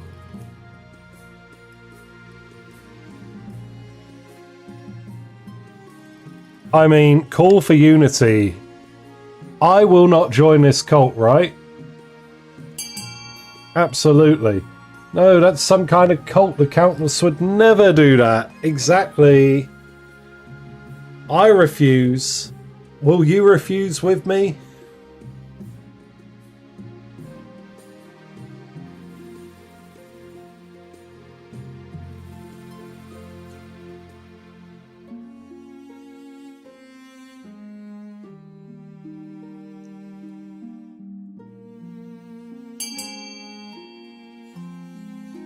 Thank you. Thank you primarily to the chiefs and grandees there. Thank you very much. We will officially refuse this cult. The nobles leave you no choice. You sign a statement saying that you're not interested in mortality. Not one bit. It's more of a book club. Oh, is it now? In the north, unbeknownst to the rest of the kingdom, a great battle has just taken place. Naturally, the chiefs are celebrating their recent victory against the ice giants in the frozen waste by smashing steins together and singing battle songs all throughout the night. Did you see that giant's face when I cut him down? Poor Blighter had never felt a heated axe before. Ha ha ha! So much loot. Never mind the horn, look at all this gold. The party lasts long into the night. A few chiefs take turns drinking mead out of Oddheld's horn. At dawn breaks, they stumble into the main hall where Chief Sven has beckoned them.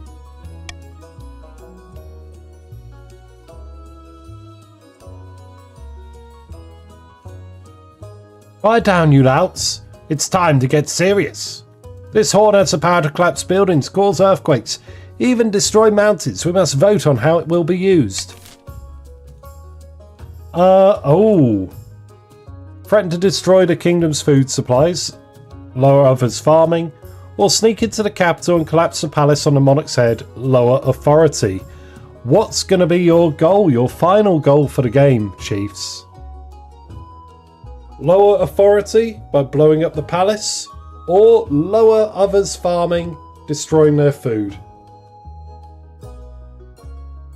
Both will require you to drop things 2 ticks. I can't believe none of you wanted to team up with the grandees on this one. I cannot believe it.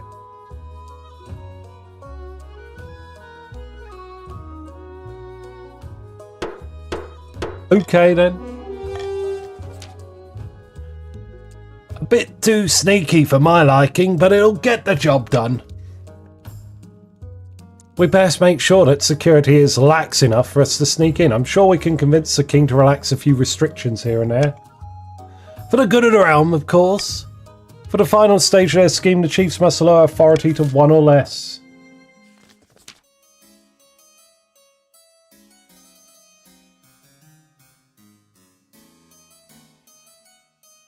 While playing a game of chess in an austere castle, 2 counts of the east discuss their schemes against the crown. By blood of the dead, the king must get a grip on the kingdom. We cannot allow him to join our secret society of immortals when he can hardly keep the crown on his head. The count's aim is to raise authority to at least 5. Okay. We're good.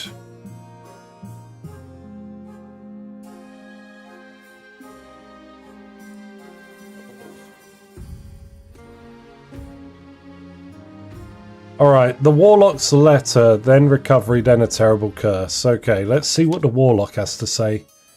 A strange letter has arrived, Your Majesty. I think it must be from Etravion de Aubry.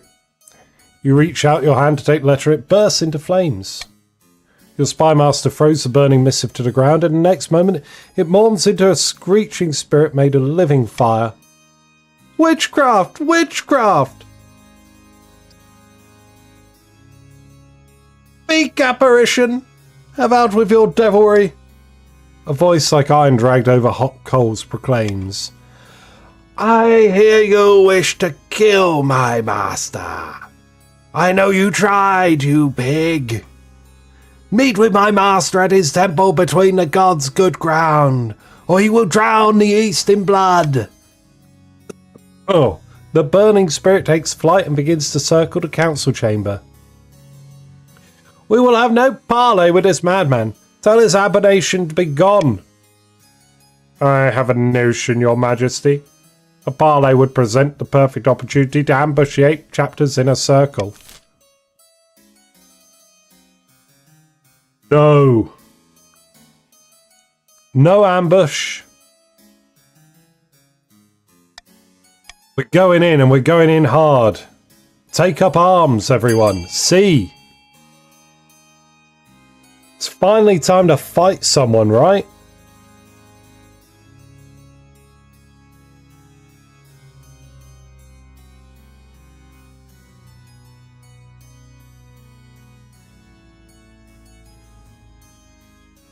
Oh, yeah. Oh, wow. An honest meeting? We could have a meeting with the warlock. No. Surely not. Okay, a tie. Right. 12 votes total. 22 of you, 10 of you yet to vote. We're going to do a final countdown. 3, 2, 1, and we'll move on. 3, 2, 1. We're going to have a meeting. The burning spirit shrieks and dives at the floor. It vanishes in a shower of sparks. Your spy master approaches the scorch marks and looks amazed. This is a map. This is the place and time where you are to meet the warlock. I'll begin preparations at once, your majesty. Great. Your highness, the north is in dire need of aid. Oh, what happened now? By the old gods, you burned our beehives, your highness. Many of our farmers lie dead. There's no one left to sow the fields. Without help, many will starve.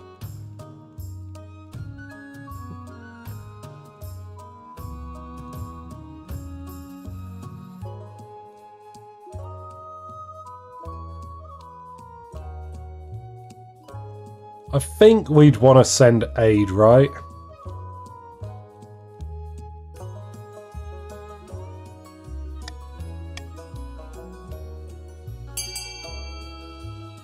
That sounds good.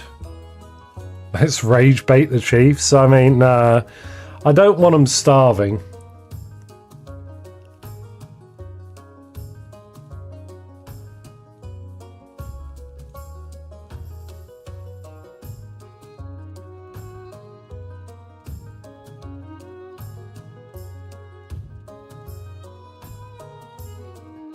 Oh, Lord.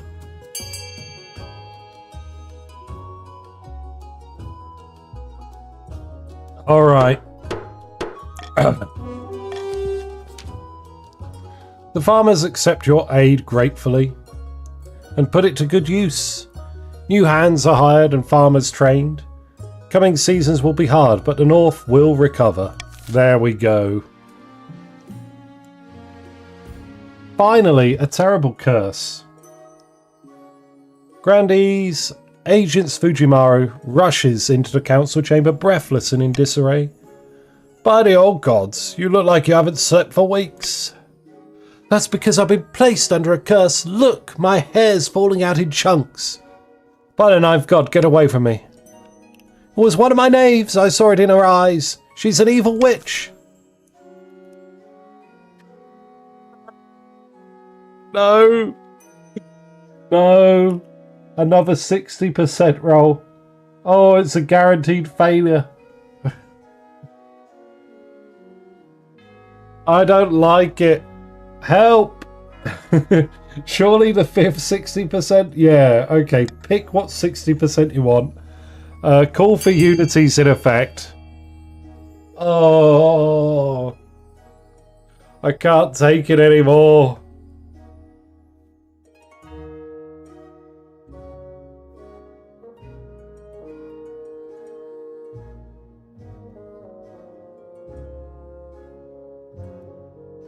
dear. Oh dear, oh dear.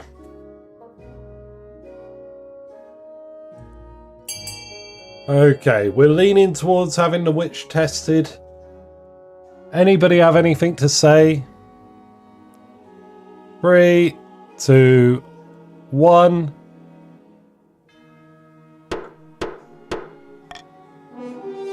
Alright, 60%. Here we go. You arrange for a priestess of the Ninth God to question the accused. The church does not look kindly upon witches, particularly if they're cursing a noble for no reason. Whoa! After several days of questioning and burning of incense, the priestess makes her announcement. The accused is innocent. We won a 60%, everyone. Round of applause. We did it. Things settle down. Agent Fujimura eventually admits that some new pomade may be to blame for her hair trouble.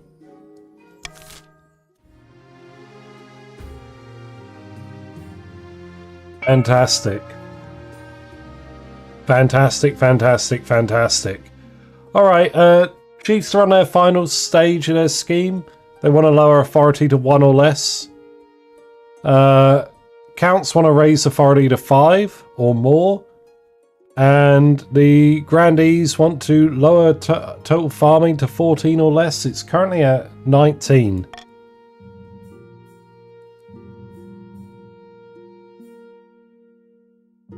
No way. Alright, we're not going to look at that yet.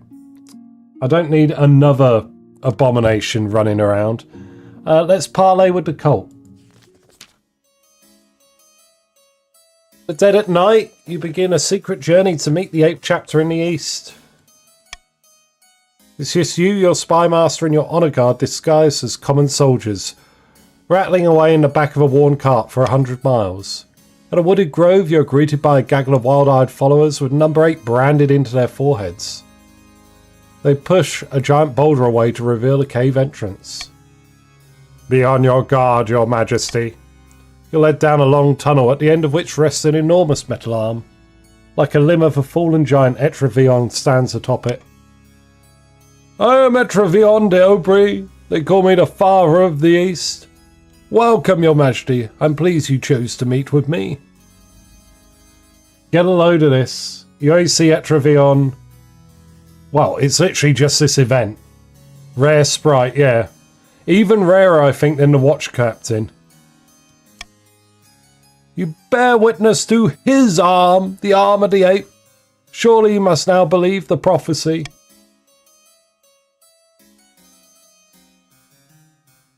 How might we live in peace? Oh, how interesting. The olive branch extended. I had not thought to see it. A lot of my followers and I, a substantial piece of eastern land. We'll worship our God in peace, and you may worship yours.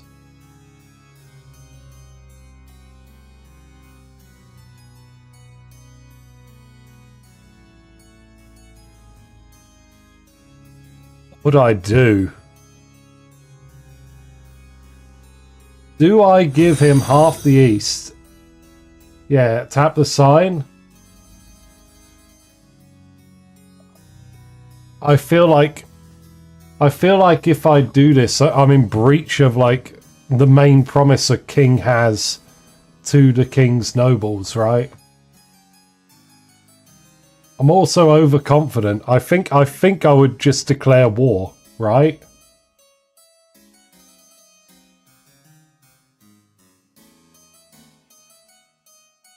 Never resort to underhanded. Yeah, well, that's why we didn't ambush. I will meet you on the field, sir. That field will run red with royal blood, I assure you. You and your party retreat from the cavern and begin drawing up plans as you make your way home. As word spreads of the upcoming battle, peasants cower in their homes. War is good business and business is good. Okay, now to deal with this. Behold, your holiness! Grandee's agent Fujimura pulls aside tarpaulin to reveal a granite statue of Lot, The statue is impeccably detailed, its expression a frozen grimace. A sad sight, is it not? That's not a statue, is it?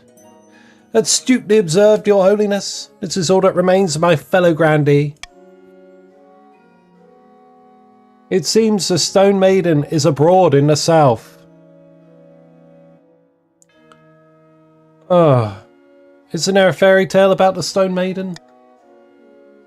Old women scare their children with tales of her, yes. She is a walking statue with burning yellow eyes. All who meet her gaze are turned to stone. She sleeps for years at a time before waking and terrorizing the kingdom. She must have ambushed Grandee Lot on his latest vineyard inspection. Please, your majesty, we must do something. Salutes in chat. Second death of the episode, second death of today's game. And the Dynasty of Hull. Lot the First is dead. Lot the Second will join. If you're role-playing, feel free to change up your roleplay.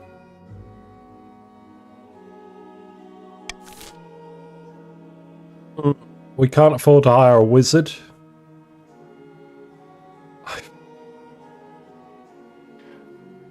It's rough out here.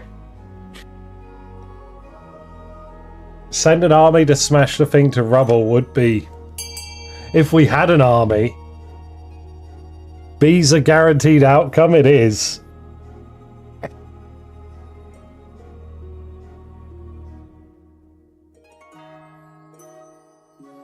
We gotta find a solution for this.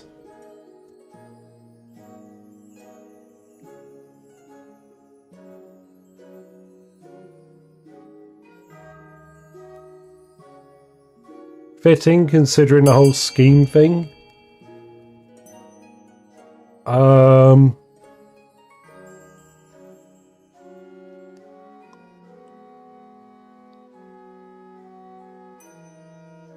Yeah, I think it's going to be D.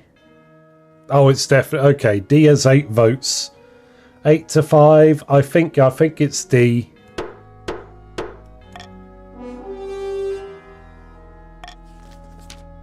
You send for an expert folklorist from Quell University. According to legend, the Stone Maiden always stays far inland, away from the shore. Perhaps there's something there. That's a solution, a saline solution. She must react badly to seawater. You send a squad of knights, each armed with a blindfold and a bucket of seawater. To your great surprise, it works. As soon as she's drenched, the Stone Maiden shrieks and flees back to her underground lair, where she falls into an immortal slumber. Fantastic. 55. 100% success rate on 55. A 20% success rate on 60. Just saying. Your quest for an heir is finally complete. You stand before the council holding a small child in your arms. Should I die, I ask, and my crown be passed down too. The council hall is filled with nervous silence. What have we got?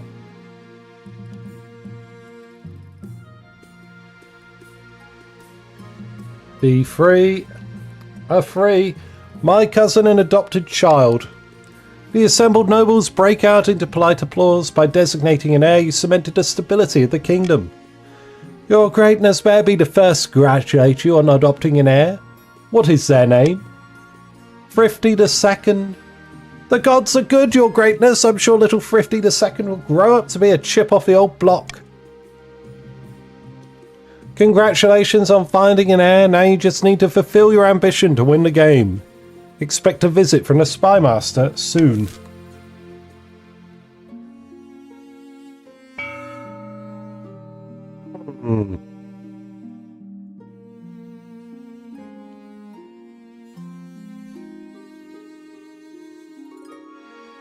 Let's have a look. Let's say... Farming needs to go down for the grandees, so they might want E, the deer park. Authority is in a tug of war. If you want authority to go up because you're a count, C, the monument. If you want it to go down because you're a chief, B, the theatre.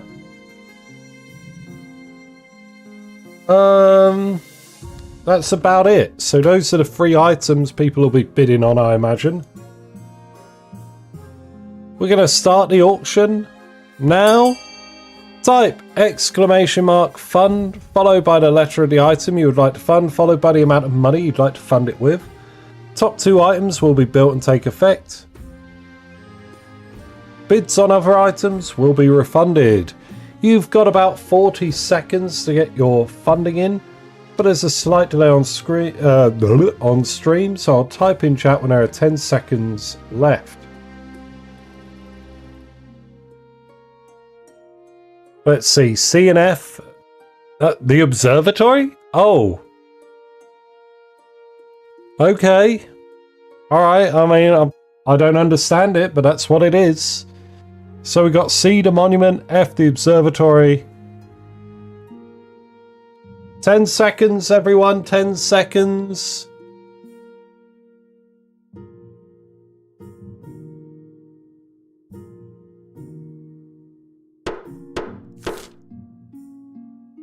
Alright, how's it looking? Oh, a complete wash. Well done, those of you that funded those. Congratulations. Give yourselves a pat on the back. Oh my god, wild beast attacks as well.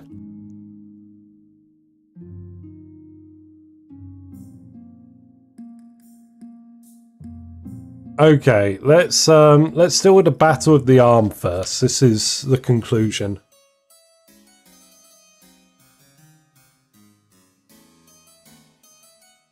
You take your place atop the steed and join your marshal on the march to the east. Beside you, the High Inquisitor leads a regiment from the Church's holy orders. I think we had better march along with the army. Yeah, we're more in favour of authority than anything else. Proud to be standing with you against the heretics, your majesty.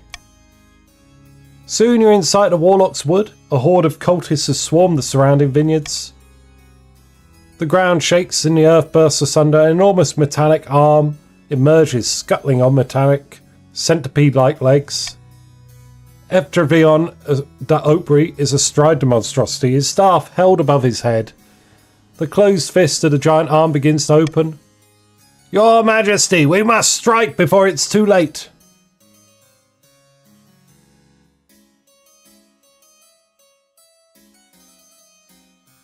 We go ourselves. To me, charge! Charge! The cultists raise spears, pitchforks and pikes towards your thundering force. Soldiers are flung from horses, cultists are trampled, and the crash of steel is deafening.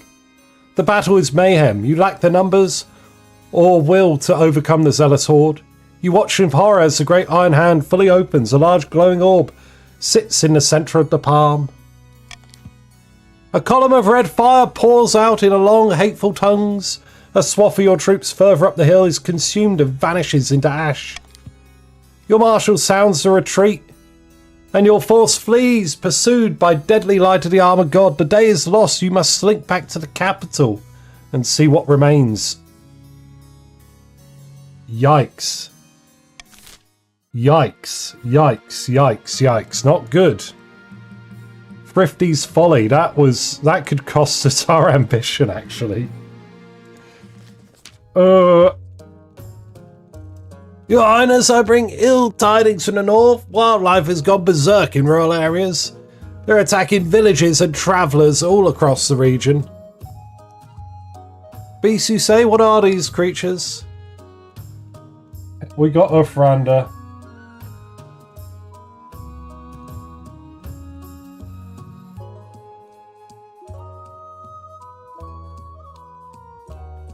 We got Beastmen. Why you no use arrows? Because I'm overconfident, so I'll go myself if given the chance. So I led the charge. North bested frozen giants for 2, but beast too much.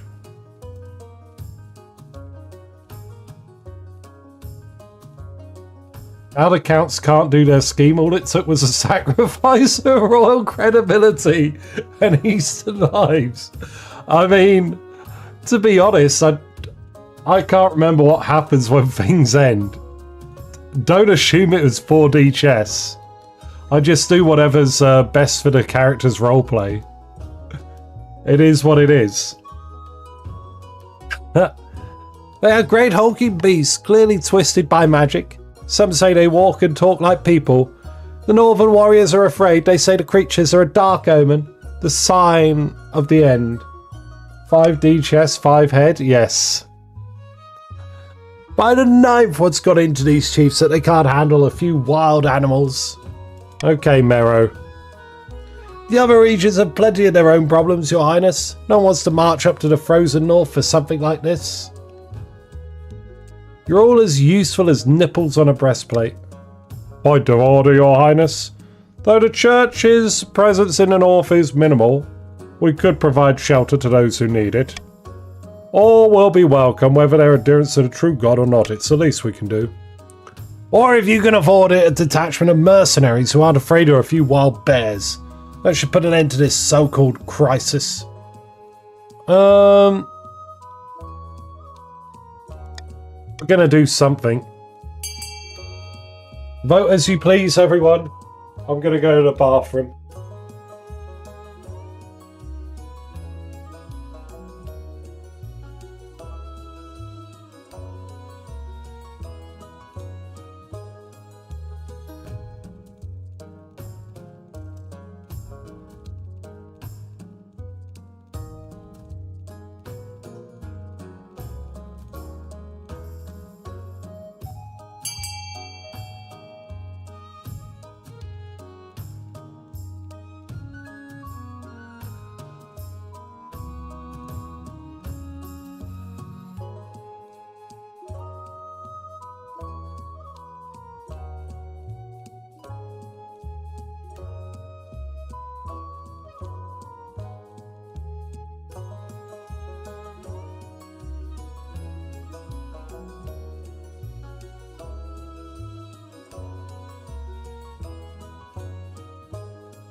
Alright. We're going to hire mercenaries. Of course we are. Of course we are. Of course we're going to spend all my money. Excellent. They return with tales of a glorious hunt and legendary northern hospitality. Chief Chad is happy to report that the beasts have been forced back into the wilds. Let's see how our ambition is going. At the start of your reign, you said you wanted to be a conqueror. But so far, you've not convinced anyone. The kingdom's army is mediocre at best, Your Majesty. You won't be doing any conquering anytime soon. Your current ambition isn't working out for you. If you want to stop the nobles from overthrowing you, you need to pivot. Change your image. My advice will be to infiltrate each region with loyal spies. Defeat their schemes with schemes of our own. But your other advisors have other ideas. Your Majesty, if you help us spread the zeal of the Ninth God, the Church will lend you our full support. With the backing of the Church, the nobles wouldn't dare move against you. The common folk are a sleeping giant that even the nobles are afraid to wake. If you become beloved by the peasants, nobles wouldn't dare overthrow you for fear of revolution. Don't listen to the rest of these fools. Have you heard of the Scepter of Sages? A lost artifact forged by Queen Alma the Wise. There's a legend that any king who recovers it will rule over a golden age. So yeah, everyone, here we are. We are, of course, pro-authority. And so we're going to get elevated by the church to the status of a living saint. A wise decision, Your Majesty. I'll send word to my priests. But of course, you need to be worthy. Your priority is to raise your authority in the kingdom's overall faith as much as you can, And of course there can't be open rebellion among the nobles. This is not going well. This is not good. Down in the south, okay. Grandi Katori is visiting the wizard Afmor in her tower, floating on an island amid the clouds. I walked through the apiary last week. The dreams of being still ruled in their crystalline cities. What's taking so long? Please, just give me a few more months. By the 9th, I won't let you down. Hurry up!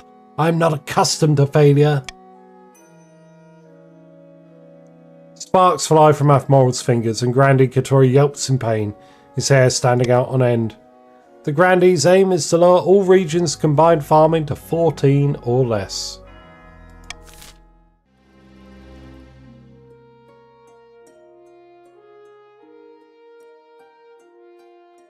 I do need a bit of extra money, and you know, I can't really justify taxing the counts.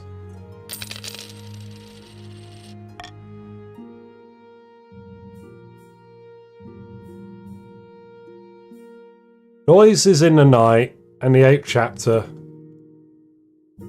Well, I'm not going to be broke. How dare you? Exactly. We're on the edge of doom, your majesty.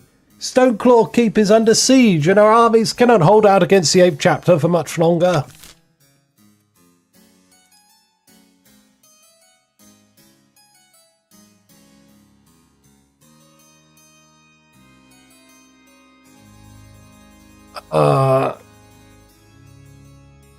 We need to make a peace treaty, right? That's what we gotta do.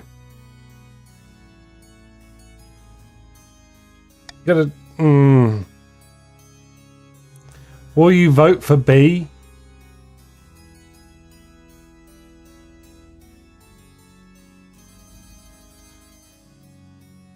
I want to do a call for unity and get a double dip on stability. I'd prefer B to broker a peace treaty. I don't want to send an assassin.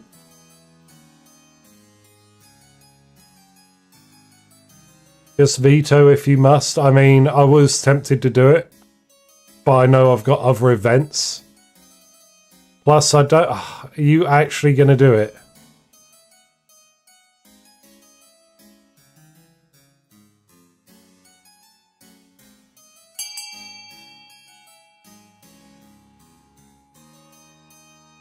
Oh my god, 50-50, 5-5. Okay, I can't believe you try and knock me out of Call for Unity. We're going to do a final countdown. 3, 2, 1. Boom. Thank you very much.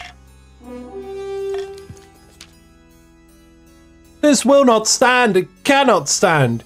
You would carve up our lands for heretics. Enough. The matter is settled. I will write to Daopri and offer him terms of peace. In a few days you receive a signed treaty from Etravion Daopri. The 8th chapter will withdraw from the cities to the east. They will settle on a patch of land to practice their heresy in peace. The church detests this, the counts detest this, but your kingdom has not yet fallen to pieces. Uneasy is the head that wears the crown.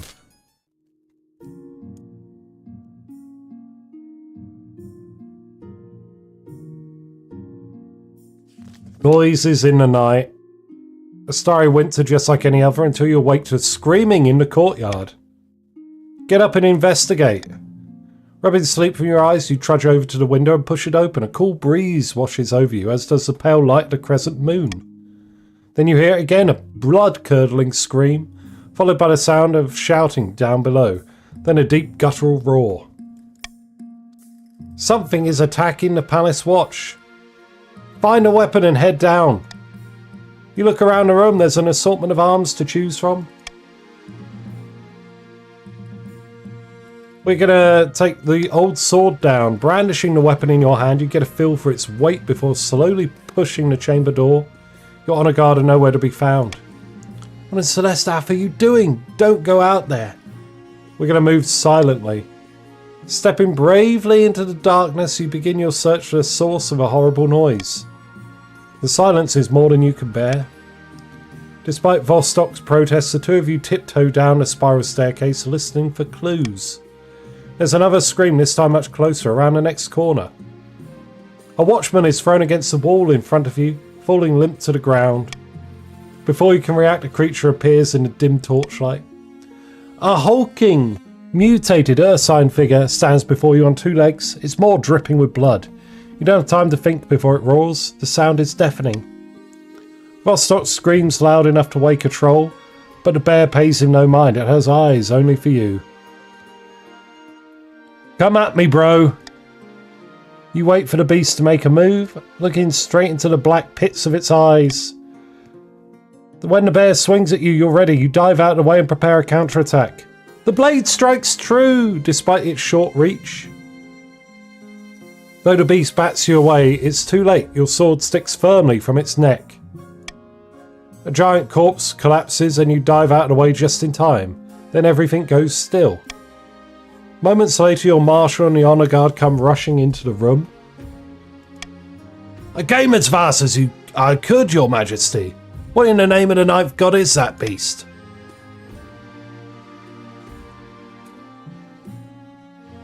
This is the work of a curse.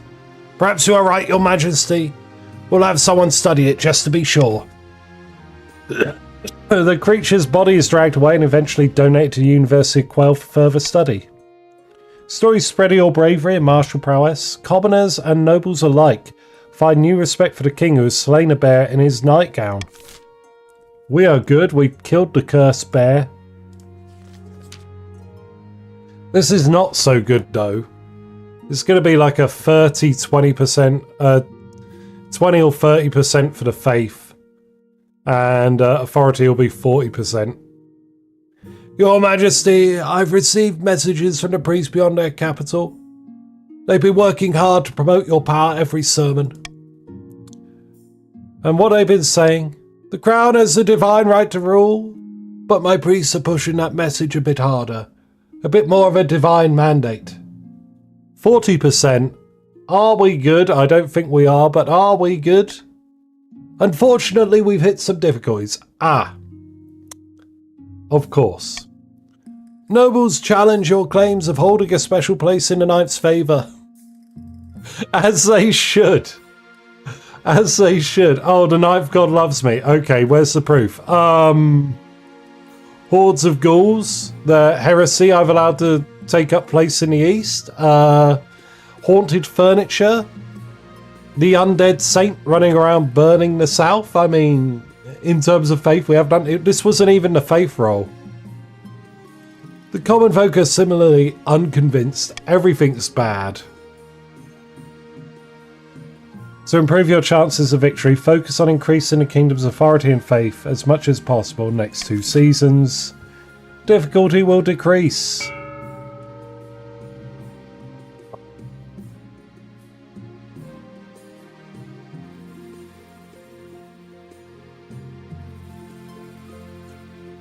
Okay, I'm going to take... Do I take Golden Choice? I don't know that I would. Bribery is underhanded. Yeah, we'll leave it.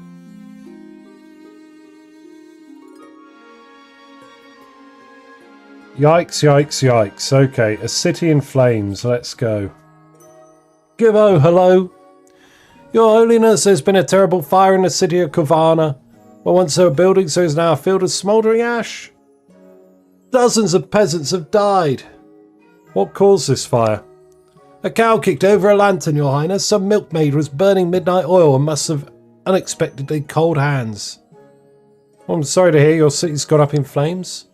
I was hoping the council might unlock some funds from the treasury so we could rebuild.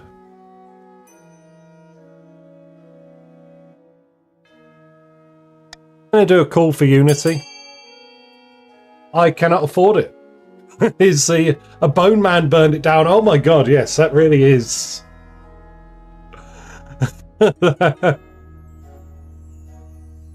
Saint Umber, the unsaint, the undead saint, has burnt down the city. I love democracy. Listen, if you can't afford to pay for it, it can't happen. I can't afford to rebuild the city, even with 2 cruel taxes. Alright, we're gonna punish the milkmaid, apparently. A peasant named Heather is deemed responsible for the fire. You send a squad of soldiers to arrest her and bring her in for a speedy trial. By the knife, 'tis not my fault, the cow's to blame. Regardless, witness testimony proves Heather's guilt, and both she and the cow, whose name was also Heather, are executed the following day. Farmers throughout the south report uncharacteristically sour milk from their own cows for weeks after.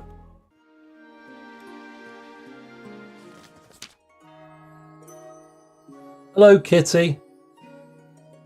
Your Majesty, I regret to have to bring this matter to you, but there's no other way.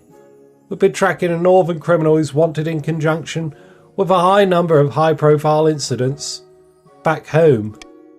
We thought she'd slipped the net until recently when we discovered she fled to the south a number of years ago. But the grandees are refusing to let us investigate further. Who is this criminal? We don't know her real name, but the villagers call her Cutthroat Sally. Wait a moment. Are you talking about Laughing Sally? She's a pillar of the community back in Haranza.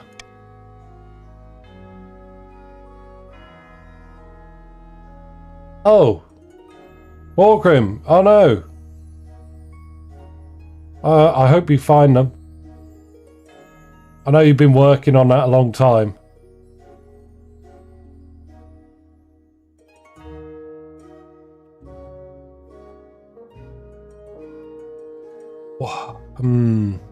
She arrived a few years ago from the north and used her wealth to invest in local businesses and set up an orphanage. Everyone loves her. Searching much of the stream. Oh, damn. That's rough.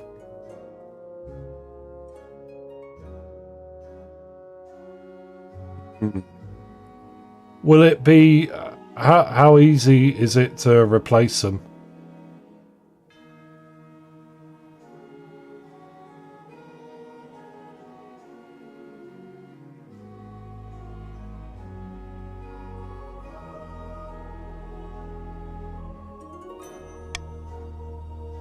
Surely you jest, Laughing Sally? This woman is a bloodthirsty criminal and must be punished.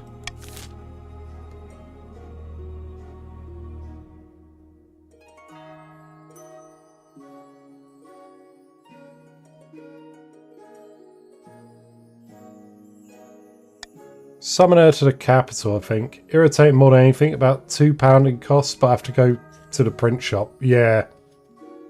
Oh, we're overconfident. We want to summon her to the King's Justice. Oh, that's another chore. I know you want it done before the Crab Festival. I don't know when exactly that's happening. But it sounds like another great issue. I hope you get a good night's sleep and maybe find them in the morning or something, but it's next weekend. Eee.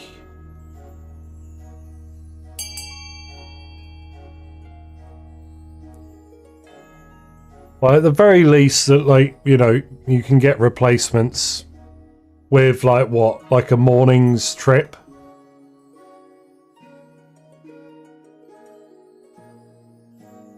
I'm sorry to hear that, Morgrim. I know you've been working on it a long time. Oh, let's see. What do we got? We got a leading edge for the King's Justice.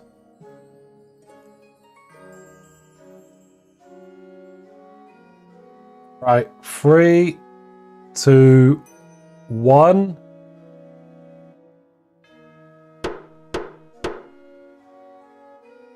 Okay, yeah, we're gonna do it for the King's Justice. When Cutthroat Sally arrives in the capital, she looks like any other sweet old lady. The sort of woman that gives the local children candy against their parents' wishes.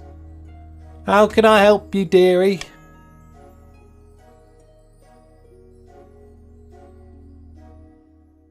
How do you plead to Chief Kitty Caffey's accusations? Oh dear, I'm afraid Kitty Cathy must have me mistaken for someone else. I swear by every god there is.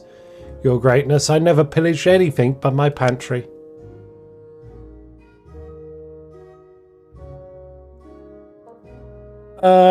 Why do you have the same name as this outlaw? Oh, well, there's lots of people in the north called Sally. It's a very common name. Even my mother was called Sally. Why did you move to the south? Always liked it there. People are so delightful and different. And they love orphans just like me. Have I mentioned that I love orphans? They remind me of myself. I was an orphan for as long as I can remember. Oh, you were an orphan since birth, but you don't know your mother's name.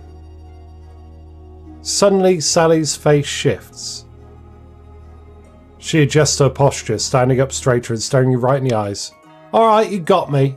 I'm cutthroat, Sally, but I'm reformed now, see? Ask the orphans. Do you think your good deeds wash out the bad? I hope so, Your Majesty, or else I wouldn't have done them. It's all much for a muchness, really, though, ain't it? I've already admitted I'm the one Kitty Cathy was looking for, that pompous idiot. So what are you going to do to me? Hand her over to the chiefs. No, behead her. I'm glad justice will be done. I'd have preferred it if we in the north had been able to pass the sentence. When the watch approached Sally, she reassumes her previous persona. She bends her back, puts on a smile, and then fake hobbles outside to face the executioner.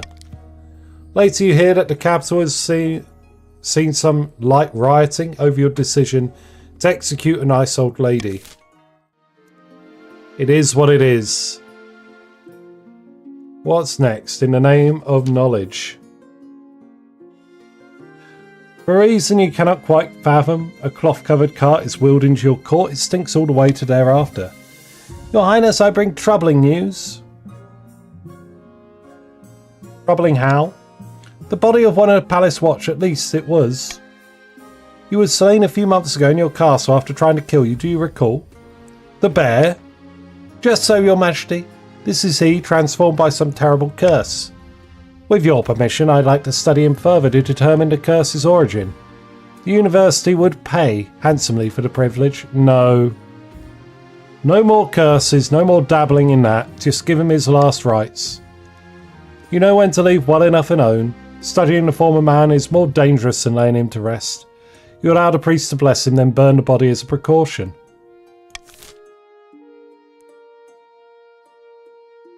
Funny we like, but we're very worried about all these occult goings on. Deep in the eastern mountains, a night owl screeches as two counts plot in their hidden castle. How exquisite, the king is drunk with power. We're so close, but I was thinking, should we really show the king the true secrets of our group? I thought that was the point, immortality and all that. Yes, but those secrets are meant to be, well, kept secret. What if we pulled the wool over his eyes? Okay, so it's either A, lie to me, that involves lowering your own defiance, or B, inducting me into the real secret society, that involves raising your farming. Counts, what will it be? What will you be doing?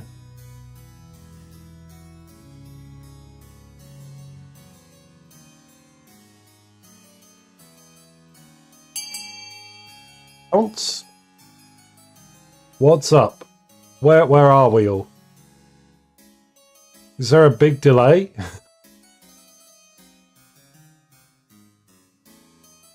Okay, there we go. That's 3 of you.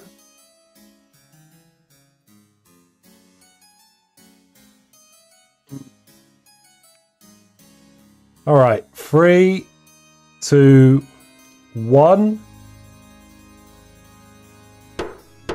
Okay, you're going to try and betray me, are you? This will be a fine trick. The important thing is that we keep a good reputation with the king. We must convince him we're a trusted friend willing to share a wondrous gift. For the final stage of their scheme, the counts must lower their defiance to 5 or less. Okay, so, you know, now both the chiefs and the counts are on the final stage of their schemes. But we do have our ambition back here. Let's see a new baby. Salutations, Your Majesty. It's some fine news for my knaves in the south. Pantheon, hello, welcome. Let's see, where have you been put? You're in the east, in the counts.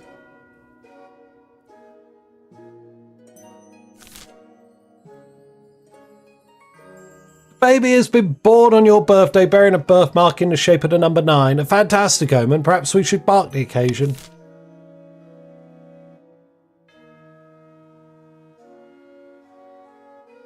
Yeah, we would like to mark the occasion, actually. We're very generous. We would like to share some of our wealth.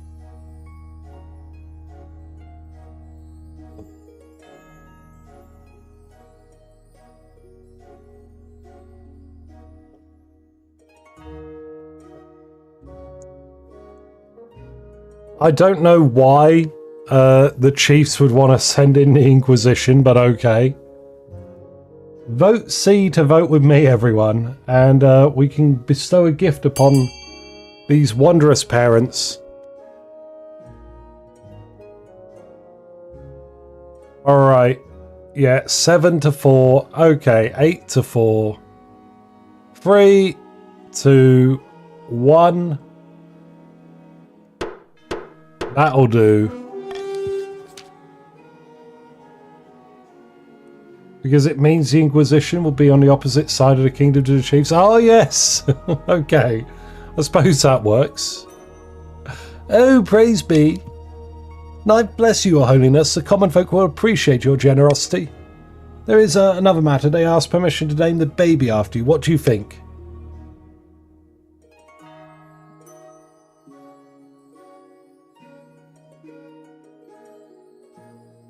No, that's a bit too much. Right? God wills it, Your Holiness. You are most unique. None could hope to replace you.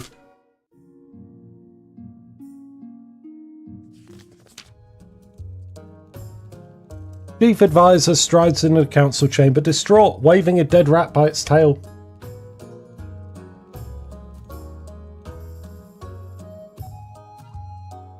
The fields and barns of the north are overrun by vermin, and we've no more poison for these horrible things.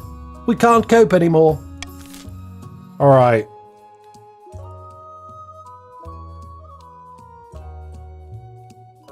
We're not going to leave the north in the lurch. I'd much prefer to deploy rat poison. Vote B, everyone.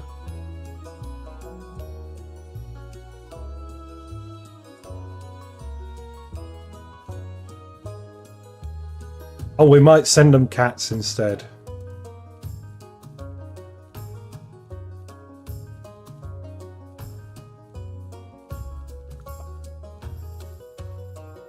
Alright, it seems like a shipment of cats is going to win out 8 to 4.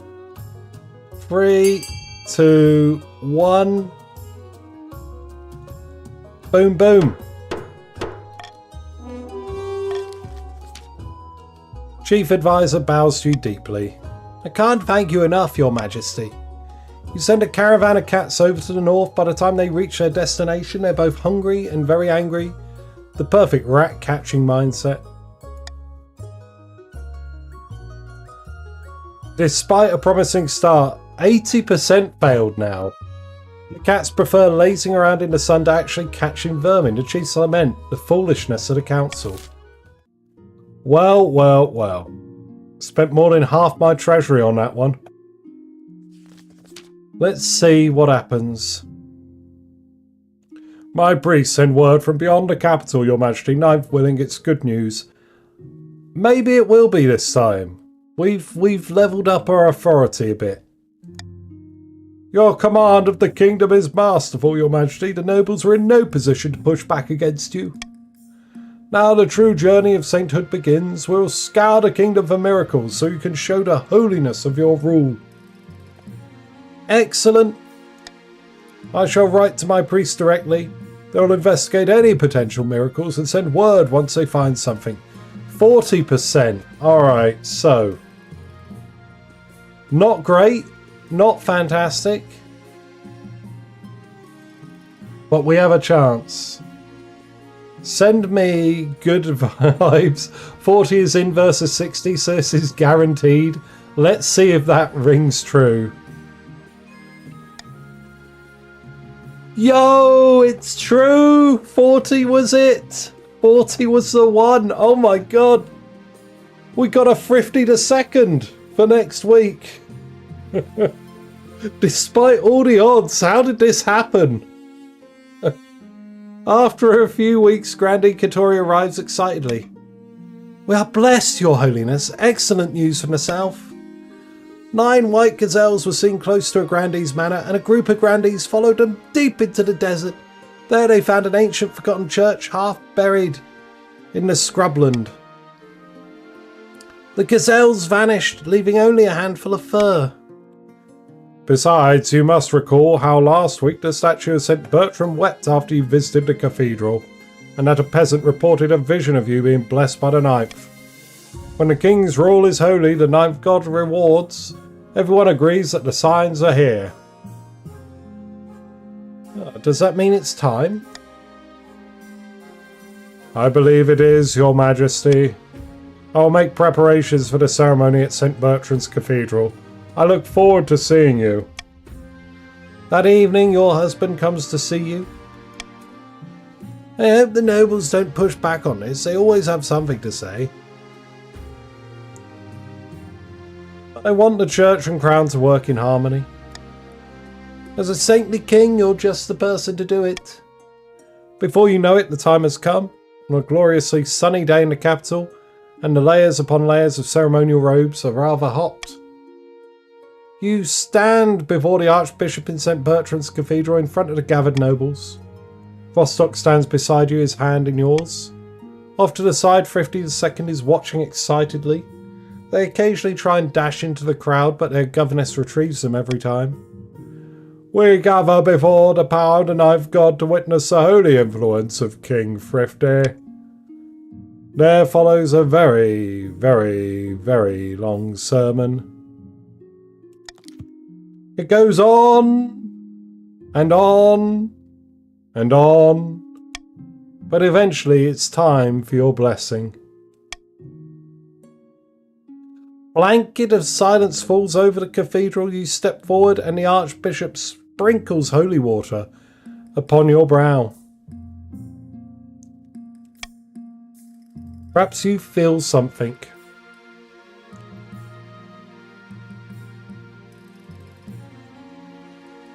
A warm glow, as if the ninth god is watching. The power of the ninth god bathes you in holy light. The nobles can never stand against you now. Rise once more, King of the Kingdom and Saint Thrifty. Thank you, Archbishop. I live only to serve the ninth's will. Applause rises in the cathedral, echoing in the huge rafters.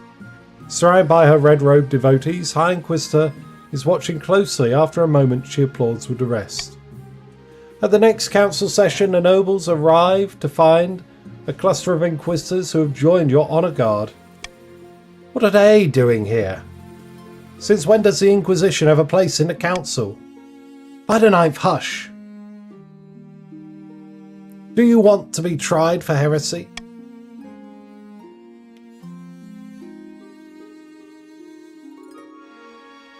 That's right, you should be worried. The nobles exchange frantic looks, but none of them speak up, not even Count Ventarian. Over the course of the day, even the boldest noble is quick to vote with the crown. It's so easy, relaxing, efficient. You finish early for the first time in months. With the church at your back, you have a license to do what you please, as long as you keep the ninth god's good side, of course. A long, glorious and venerated reign awaits for Saint Thrifty. GG, everyone. Let me just bring out the sign because we're going to vote for inheritance. Thank you for joining me. Hope you all had a great time.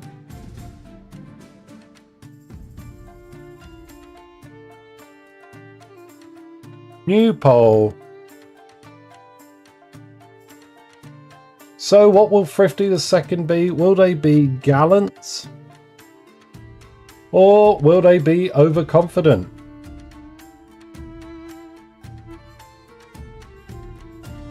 We shall find out. 2 minutes to get your vote in, everyone.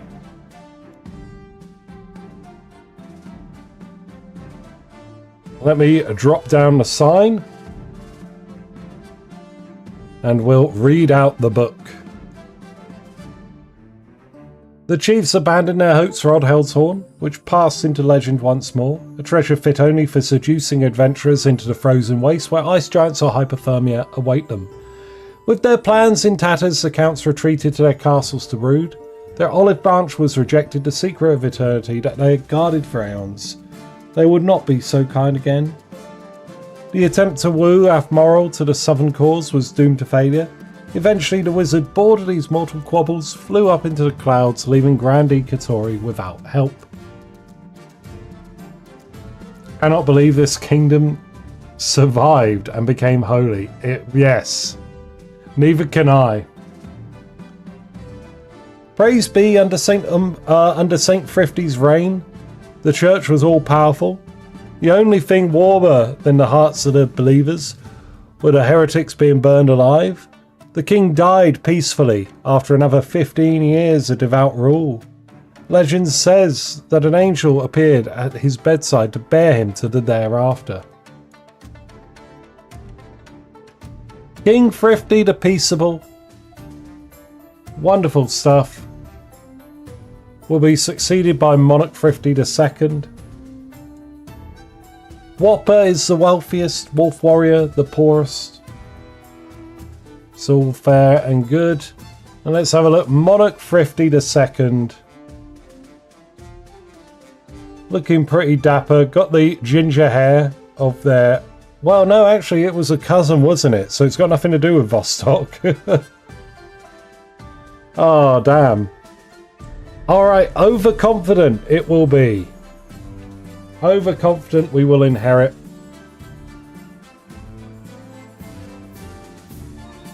Now, looking at this, cults will emerge. You know, I think the chiefs are too good. The chiefs will not be getting a cult. It's between 1 and 4. But the counts and the grandees, they'll be getting the cults in the military. So militant cults for both the counts and the grandees. Sent Umber, the warrior, apparently. And I guess Etrivion de Opry will become a ascending demon.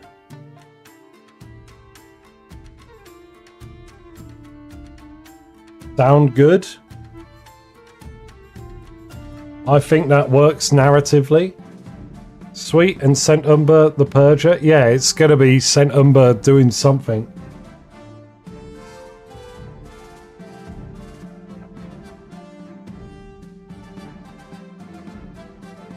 Oh, well, there we go, everyone. Thank you very much for being here.